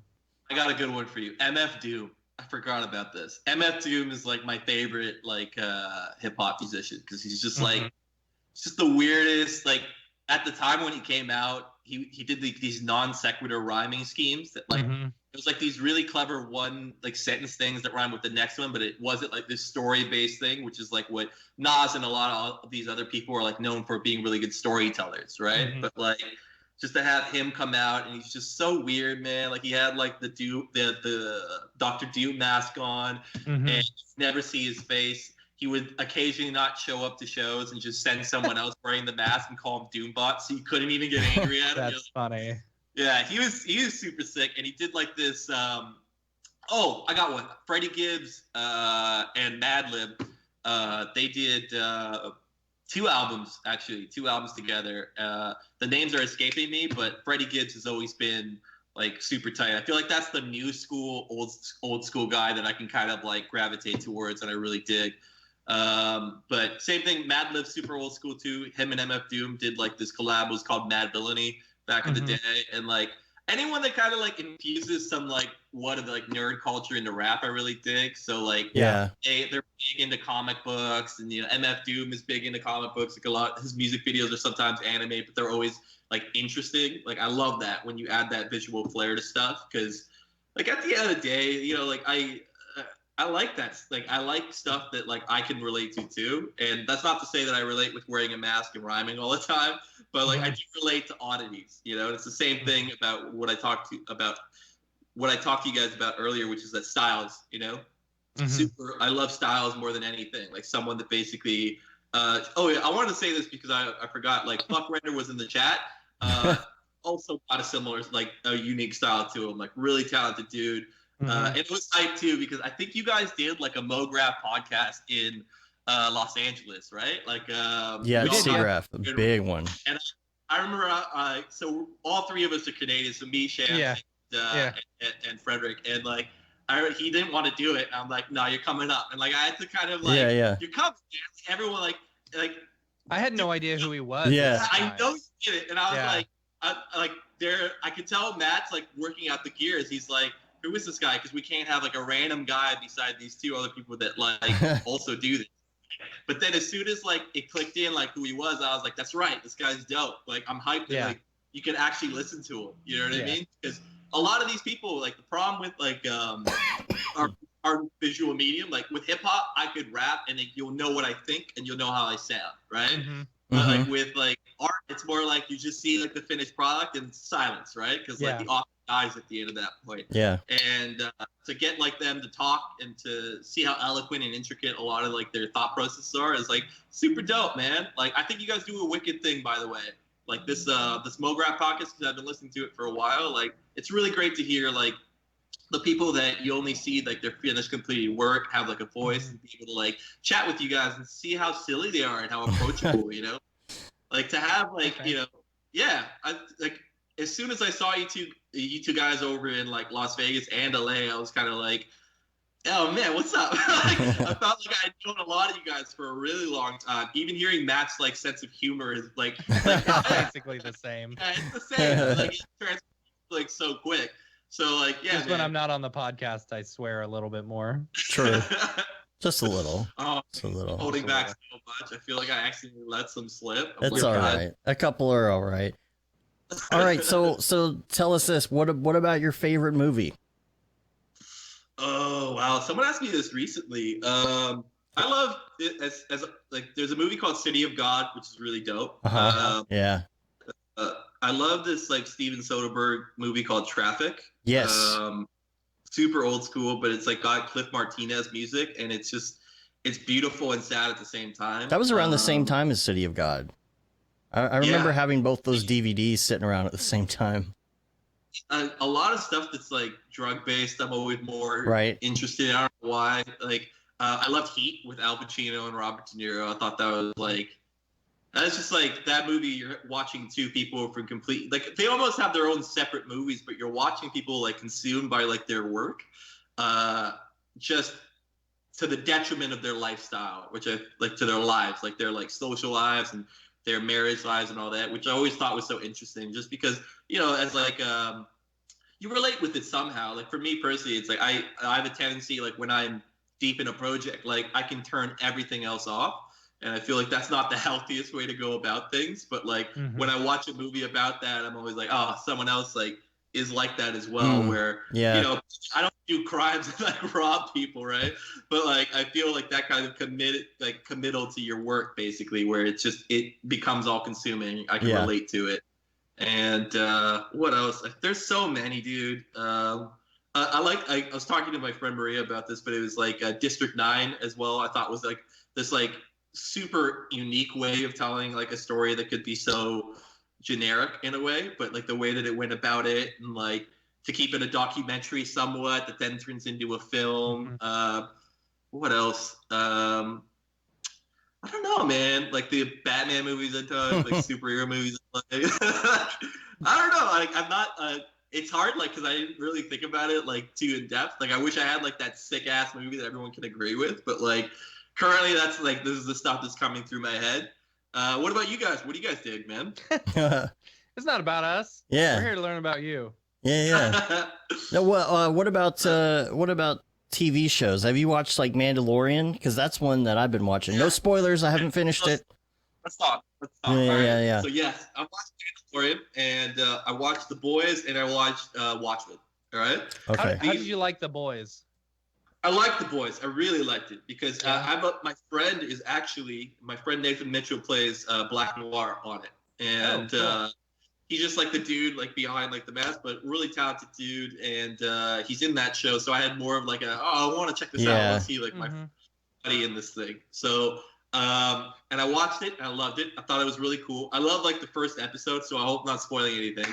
I'll just spoil like this one moment. A little bit of the first episode. It was to have the Flash be so like I guess distracted that like the action that starts the show basically is that like this dude is like hanging with his girlfriend and she steps off the sidewalk for a second and the Flash is so distracted chasing this bad guy. Their version of the Flash basically, their arc for it, that he bursts through this poor woman and you're watching it in slow motion and like you could totally like see like she just explodes. Oh, that sounds cool. And that's like, starting of like, oh my god, like this is so messed up. What is that on? And like Amazon. Amazon, okay. yeah. All right, I'll check that out. Super good. Like I thought it's dark but like silly and like I for someone that grew up with a lot of comic books, like I used to. Like I read Watchmen, The Dark Knight Returns, like Batman Year One, like all this like old like at the time was super like old school. Now it's like everyone knows these things, but like it like I love seeing the deconstruction of superheroes. Like I've always I find it interesting. I don't know why, but you see like what happens with like in the normal universes, I guess it's like you see that like they use the powers for good, but when you deconstruct it and put it within like a more realistic landscape, you see that a lot of it, like you could see how like the abuse of power could occur really quickly. And then like Watchmen Night Returns really talk about that. Like the ability of like having like the first superhero in Watchmen, I felt was like such a unique take on what happens to the Superman. The fact that like because he is so different, because he is so above us in terms of unique skills and strength and the ability to see time in a very like unlinear way makes him so separated from us that he becomes desensitized to us as humans that like he stops being able to be with us. And it's the person that beats him isn't through violence or like strength. It's basically cutting his cord to humanity, which ends up being his only tie, which is love to his girlfriend. Having her break up with him is the thing that separates him even further from us, which I felt is like this really grounded take on this person that is so ungrounded. He's this blue guy that walks around with his like dog hanging out, but like you just feel you relate the most with this guy because you're like, oh my god, like probably it's the same thing that I relate with like Heat in those films. It's just like he ends up being separated at one point. He ends up feeling like really to him people start being like I guess actors within a scene rather than people that he engages with. And I think that like makes it so interesting. I felt like that comic book, I mean, I hate to spoil this for you. Do you mind if I spoil like the end of the comic for a second? Like which comic? For Watchmen? No, don't do it. I haven't watched it yet. Okay. I won't do it. Yeah. But I just started trying to watch it. Like I started trying to watch it like twice and just too much was going on and I had to turn it off. Or the movie. Do what? The show, the movie, the book, because they're very different. So, the show is what I just started. Yeah. Okay. The show is the comic book takes place in 1985, and so does the movie. But the movie has a different ending than the comic book, right? And the show that you are watching right now on HBO, that follows the comic book, not the movie. So if you get a chance to watch the movie, just realize the comic book is the one that you should be checking out because that's what it follows. And the show takes place in current time, but in a continuation of what happened in 1985. So if that timeline continued further, this is what happens in current 2019 in the Watchmen universe, right? Gotcha. And it's so cool because like the first comic book is about liberalism, determinism, and the abuse of the far right, and like it has a lot of political undertones. But what it doesn't deal with is race, right? And so this show chooses to kind of not correct it, but like infuse that political topic within the genre and stuff that they do. Like what I can't get into spoilers, which sucks. It sucks because like there's episode 6 to me was like, man, just seeing what they did where they took a certain character and they brought him into this universe and the way that he's changed is so fascinating to me. The stuff that it means for race appropriation, like they just do it in such a brilliant way. And even the first episode, like they bring up the Tulsa massacre, which is like, shame. Like, I had no idea that this even existed. Right. It's so big within American history that like I thought when I'm watching the show, it's like this is like their universe it's fake, right? I assumed that it was fake, and then you do more research on it. It's like That actually happened. Yeah. Oh my god! I was like, you think that it's like this TV show is the thing that sheds light onto it and puts a spotlight onto it. So like for anyone listening, what happened in like Tulsa is that like they had this thing called Black Wall Street, which is a lot of successful. It was a black community with a lot of successful businesses within it. Was bombed and massacred in like the span of like 2 or 3 days by the U.S. government. U.S. government, and it's this part like you don't know about it. Like I didn't know about it, and then I watched this, and I still think watching it, it's like you're this is sensationalistic. It's like sensationalism where I'm like, oh, no way did this happen in real life. But then you find out. I was watching the podcast with Damon Lindelof, and he's talking about it like it's real, and then he tells us like it's a real thing that happened, and I just found out, and I wanted to put this within this framework because I thought it was the perfect way to basically bring in like that theme of race within the Watchmen universe and have that addressed. And man, I love what they did with it. I think the Manhattan CG was like I personally like the Zack Snyder version of what Dr. Manhattan looked like.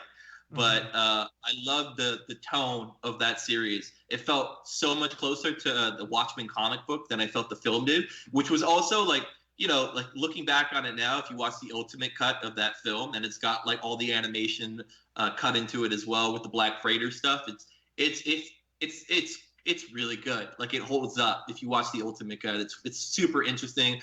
It pays homage to the comic book really well, but what they introduced into that comic book was that they were more superheroes, whereas the comic book is about the deconstruction of the superhero. The fact that if you gave real people these powers, like they would not be able to, I guess, be so not righteous, but so good with them. Like they wouldn't be as responsible as you would think they would be with them. You know, it becomes like you watch these characters like abuse power, abuse like that fame that comes with it. And, you know, and each one's an archetype for like a DC normal superhero. Like Superman is Manhattan. How do you ground that character? Well, he would be so separated from everybody if he was, if he had all these powers. He was his first superhero. You've got like the Night Owl. He's overweight. He's this rich guy that basically like was just a kid at heart. He just wanted all these gadgets and never grew up. And so his idea, he's Batman, yeah.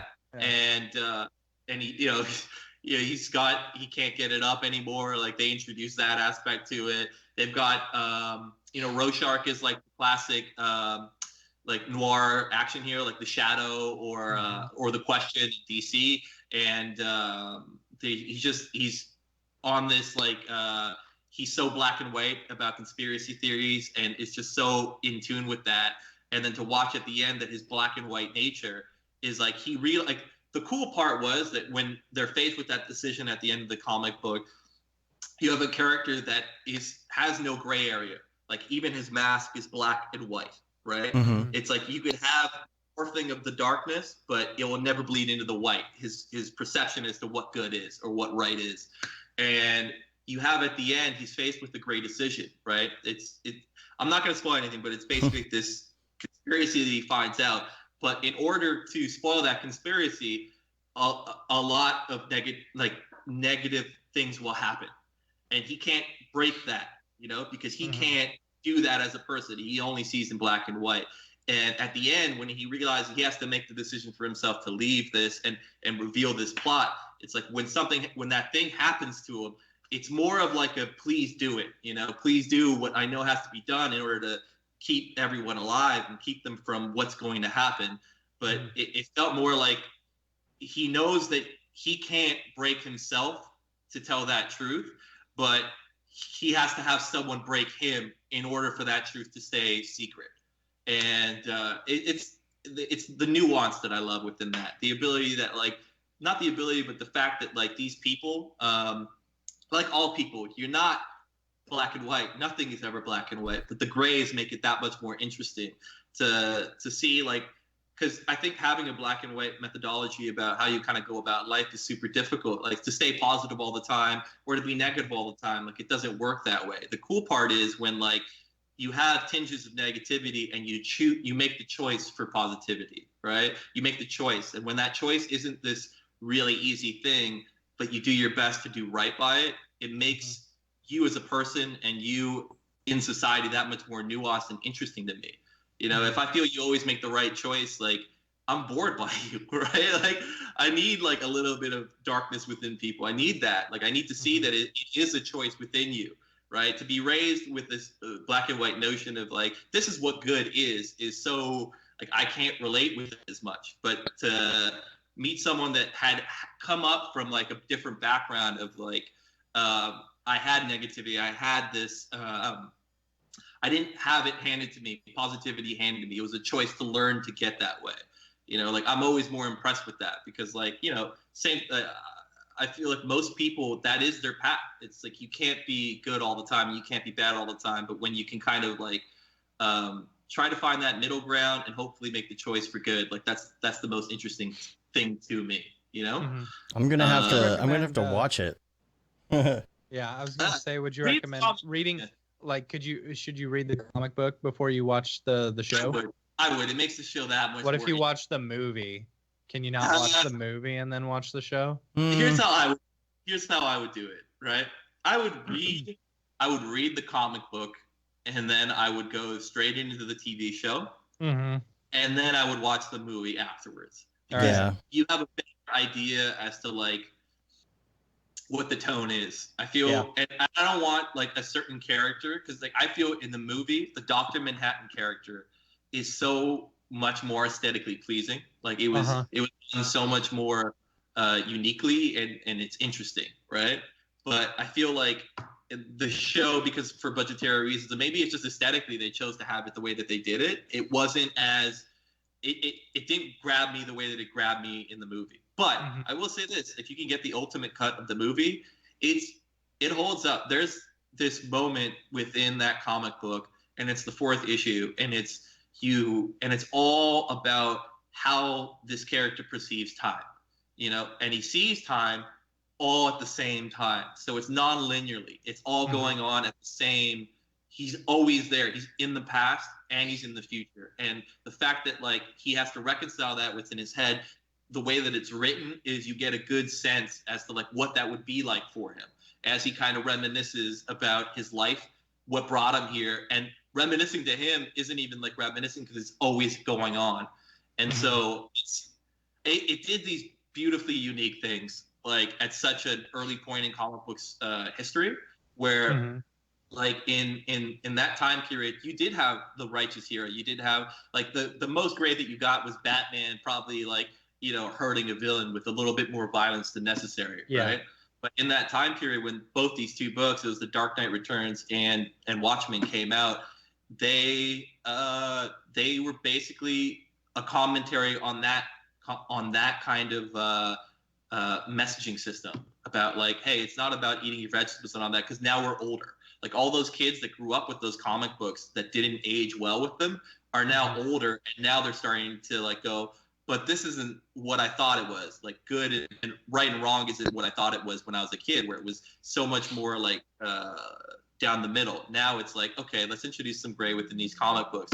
And, you know, similarly, it happened with film, right? Like you had a bunch of shitty comic book movies that like just because it was like a bunch of adults that didn't grow up with comic books trying to like make it, and they couldn't see like the forest from the trees. Like they couldn't understand how to make that realistic because they grew up with a certain reality like tone within their film structure. So then you had those kids grow up and they saw it as this unrealistic thing that they could bring in. Like, why do we have to, you know, why can't Spider-Man look the way that he looks? Why can't Ant-Man have that white helmet? Why don't we make the universe where that stuff's acceptable? Why does it have to be grounded all the time? Like, how do we make this in a way like I can have the comic books that I was engaged with, because that engagement alone is the thing that like you can't replicate that. And so with having that within films, like can be transferred over. So if it can work in comic books, it can work in film. And anyways, I feel like I've been talking forever, guys. Like you have been. I'm sorry. Okay, I'm sorry. We went in. Well, like, hey, I feel like tell me about your stuff. No, like, well, Chernobyl was dope. Watch that. Well, you mentioned podcasts. that you were listening to, do you listen to a lot of podcasts? Because sometimes we ask like for the favorite podcasts, and a lot of people are like, "Oh, I don't listen to podcasts," you know. Mhm. So I know you listen to us, and you were talking about another one. What is your favorite podcast? Oh man, I'm gonna sound so basic, but I like the Joe Rogan podcast. Like, I feel like that guy will just go. It's good, I love though. it too because he'll just always like go like any subject he comes across, he'll always turn into DMT and smoking weed, Right. which is always like the silliest thing. Or like MMA talk, he'll break into MMA. It's like, yeah, I really like fighting. It's like with any guest that he has on, somehow it works its way into it, which is super silly. The 3 podcast parts, if you finish watching this, like David Lindelof ones, basically they're an hour long each, and each one dissects an episode of Watchmen. So 3 episodes of Watchmen within an hour, and he talks about the thinking process, the writing room. I find that so super interesting. Mm-hmm. The only other one I check out too is Ash Thorpe has one, I think, where he has like a lot of really talented artists on there. Yeah. And I really like, can't remember if they had him on or not. I think they had him, but it was what's his name? He's just 1 second. They had like one of my favorite artists is this guy that does really amazing scale. And I shouted him out in my SIGGRAPH presentation just because like I felt like he just did really cool work. And he's an Octane guy too. He did like it was like this circular. God, he did spaceships too. What is his name? I want to say.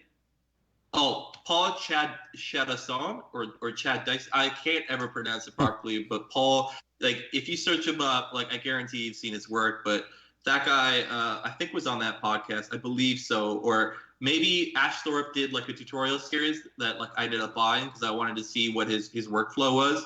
And just listening to that guy's thought process is really cool. He's a French dude, really talented. And he like seeing like him talk about all the 3D tools that he ends up using. So he uses like 3D Coat along with Octane, along with Cinema, and then brings it into Photoshop and ends up adding more and more intricacies to his work. Like that's always cool for me to listen to. Other than that, like I don't know. I feel like that's it. Like it's not hip hop or like movies. Like I don't really mess with stuff. Like. I checked out, like I said, Chernobyl, which I thought was super dope. Yeah. And like my parents lived through that, like that time period. Oh, yeah. And so like I like asked them, I was like, hey, do you guys want to watch this? It's really good. And like their collective response was, why would we want to watch something you already lived through? And I was like, fair enough. But yeah, other than that, like, I watched Jojo Rabbit. I thought that was amazing. Yeah. You guys like heard about that? I want to see that one. Oh, Jojo Rabbit and Marriage Story are the 2 films I watched. I watched The Lighthouse and Ad Astra as well. Wasn't a fan of Ad Astra, and I wasn't a fan. Like, I get why someone would like Ad Astra. It just wasn't too interesting to me. Mm-hmm. It was cool. I get it. Like, I get it. I totally understand how someone would like it. It's just didn't much care for it. And then I watched Marriage Story, which I thought was really, really, really good.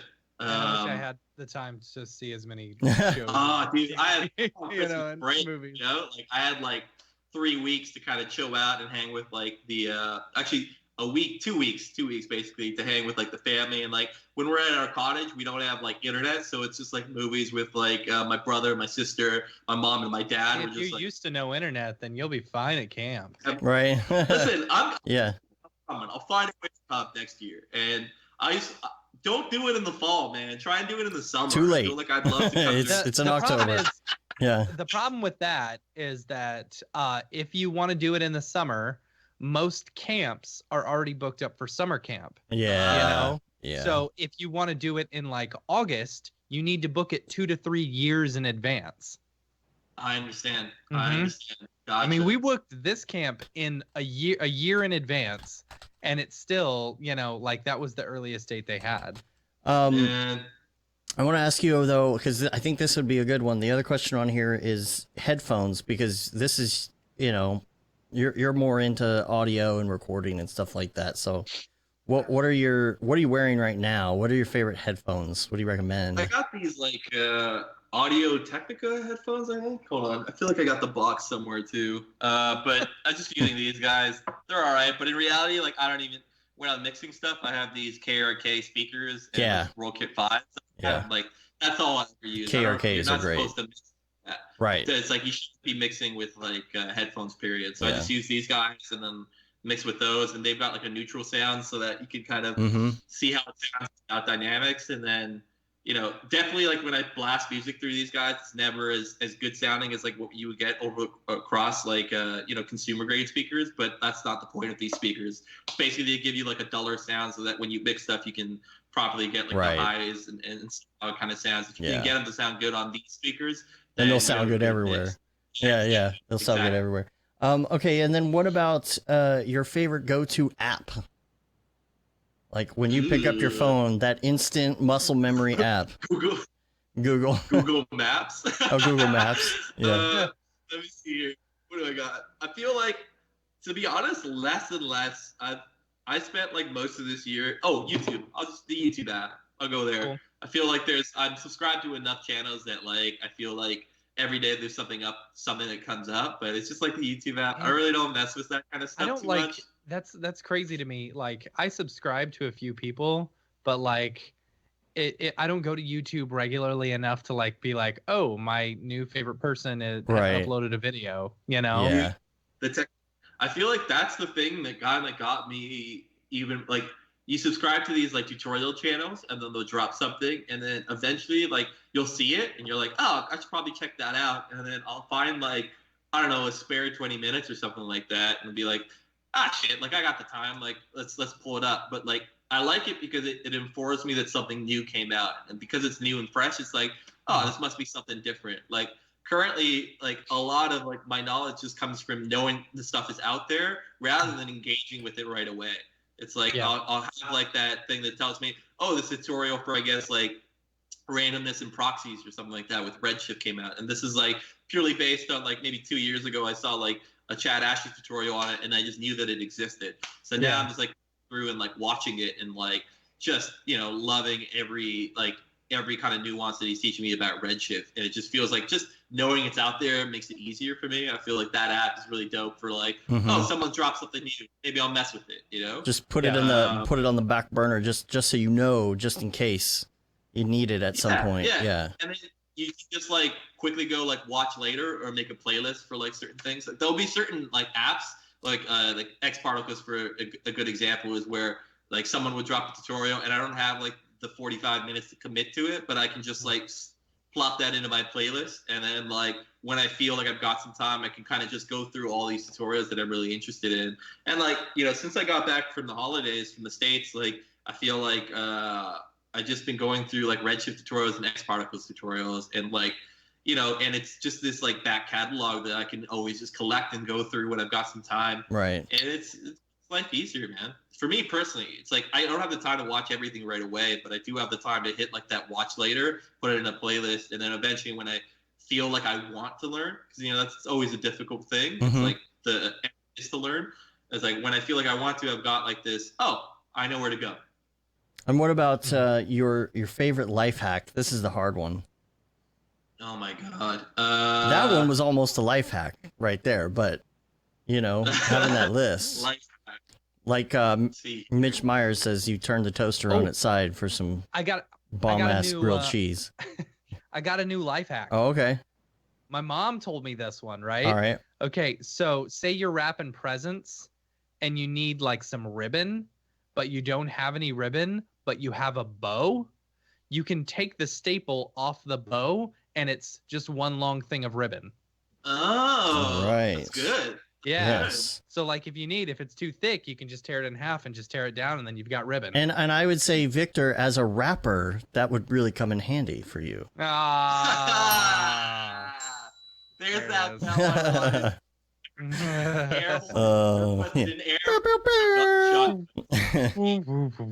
Yeah.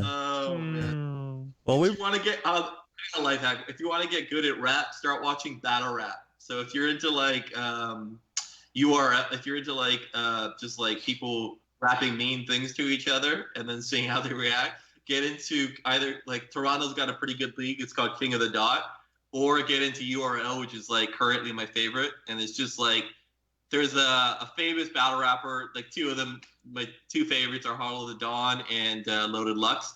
If you want to get really into like wordsmithing, like watch those because they're like. See, that's a like rap life hack.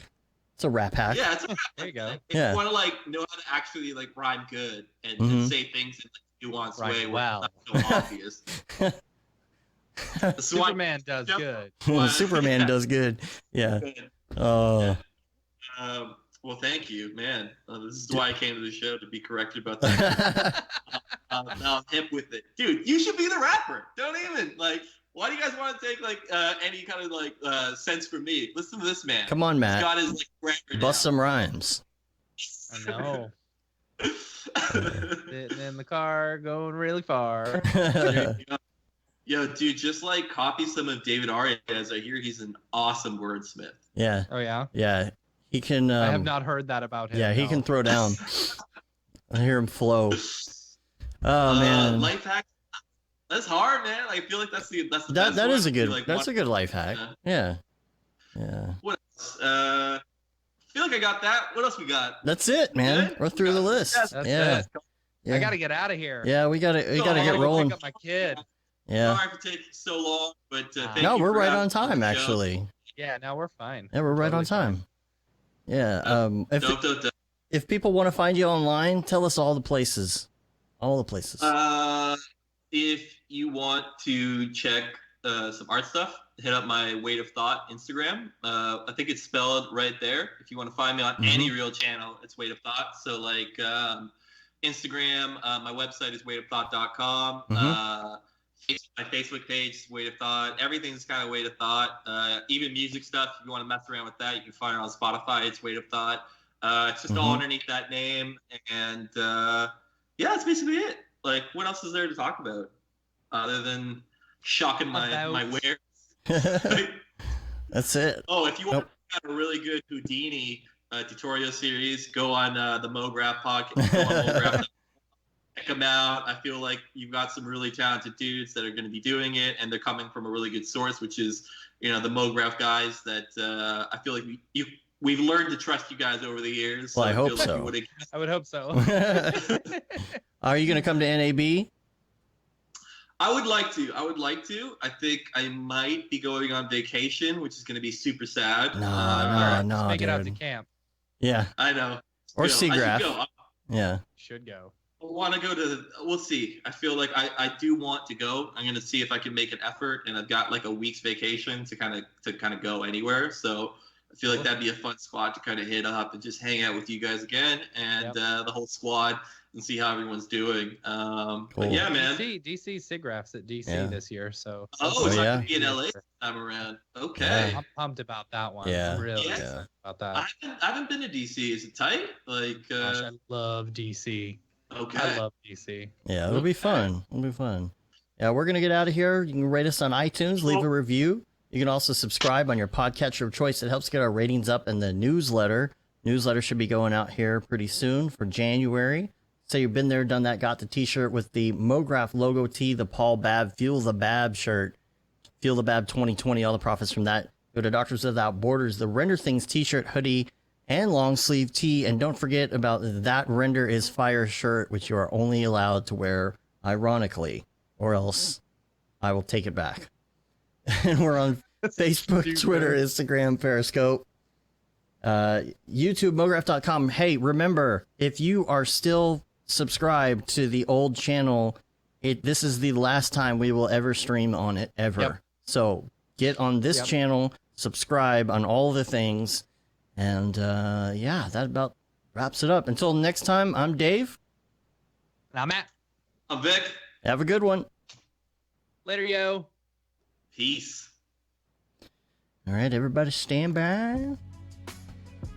Get my kid. Oh, what? Dude, we went 2 hours and 20 minutes. Yeah. Oh my God. That's crazy. That's crazy.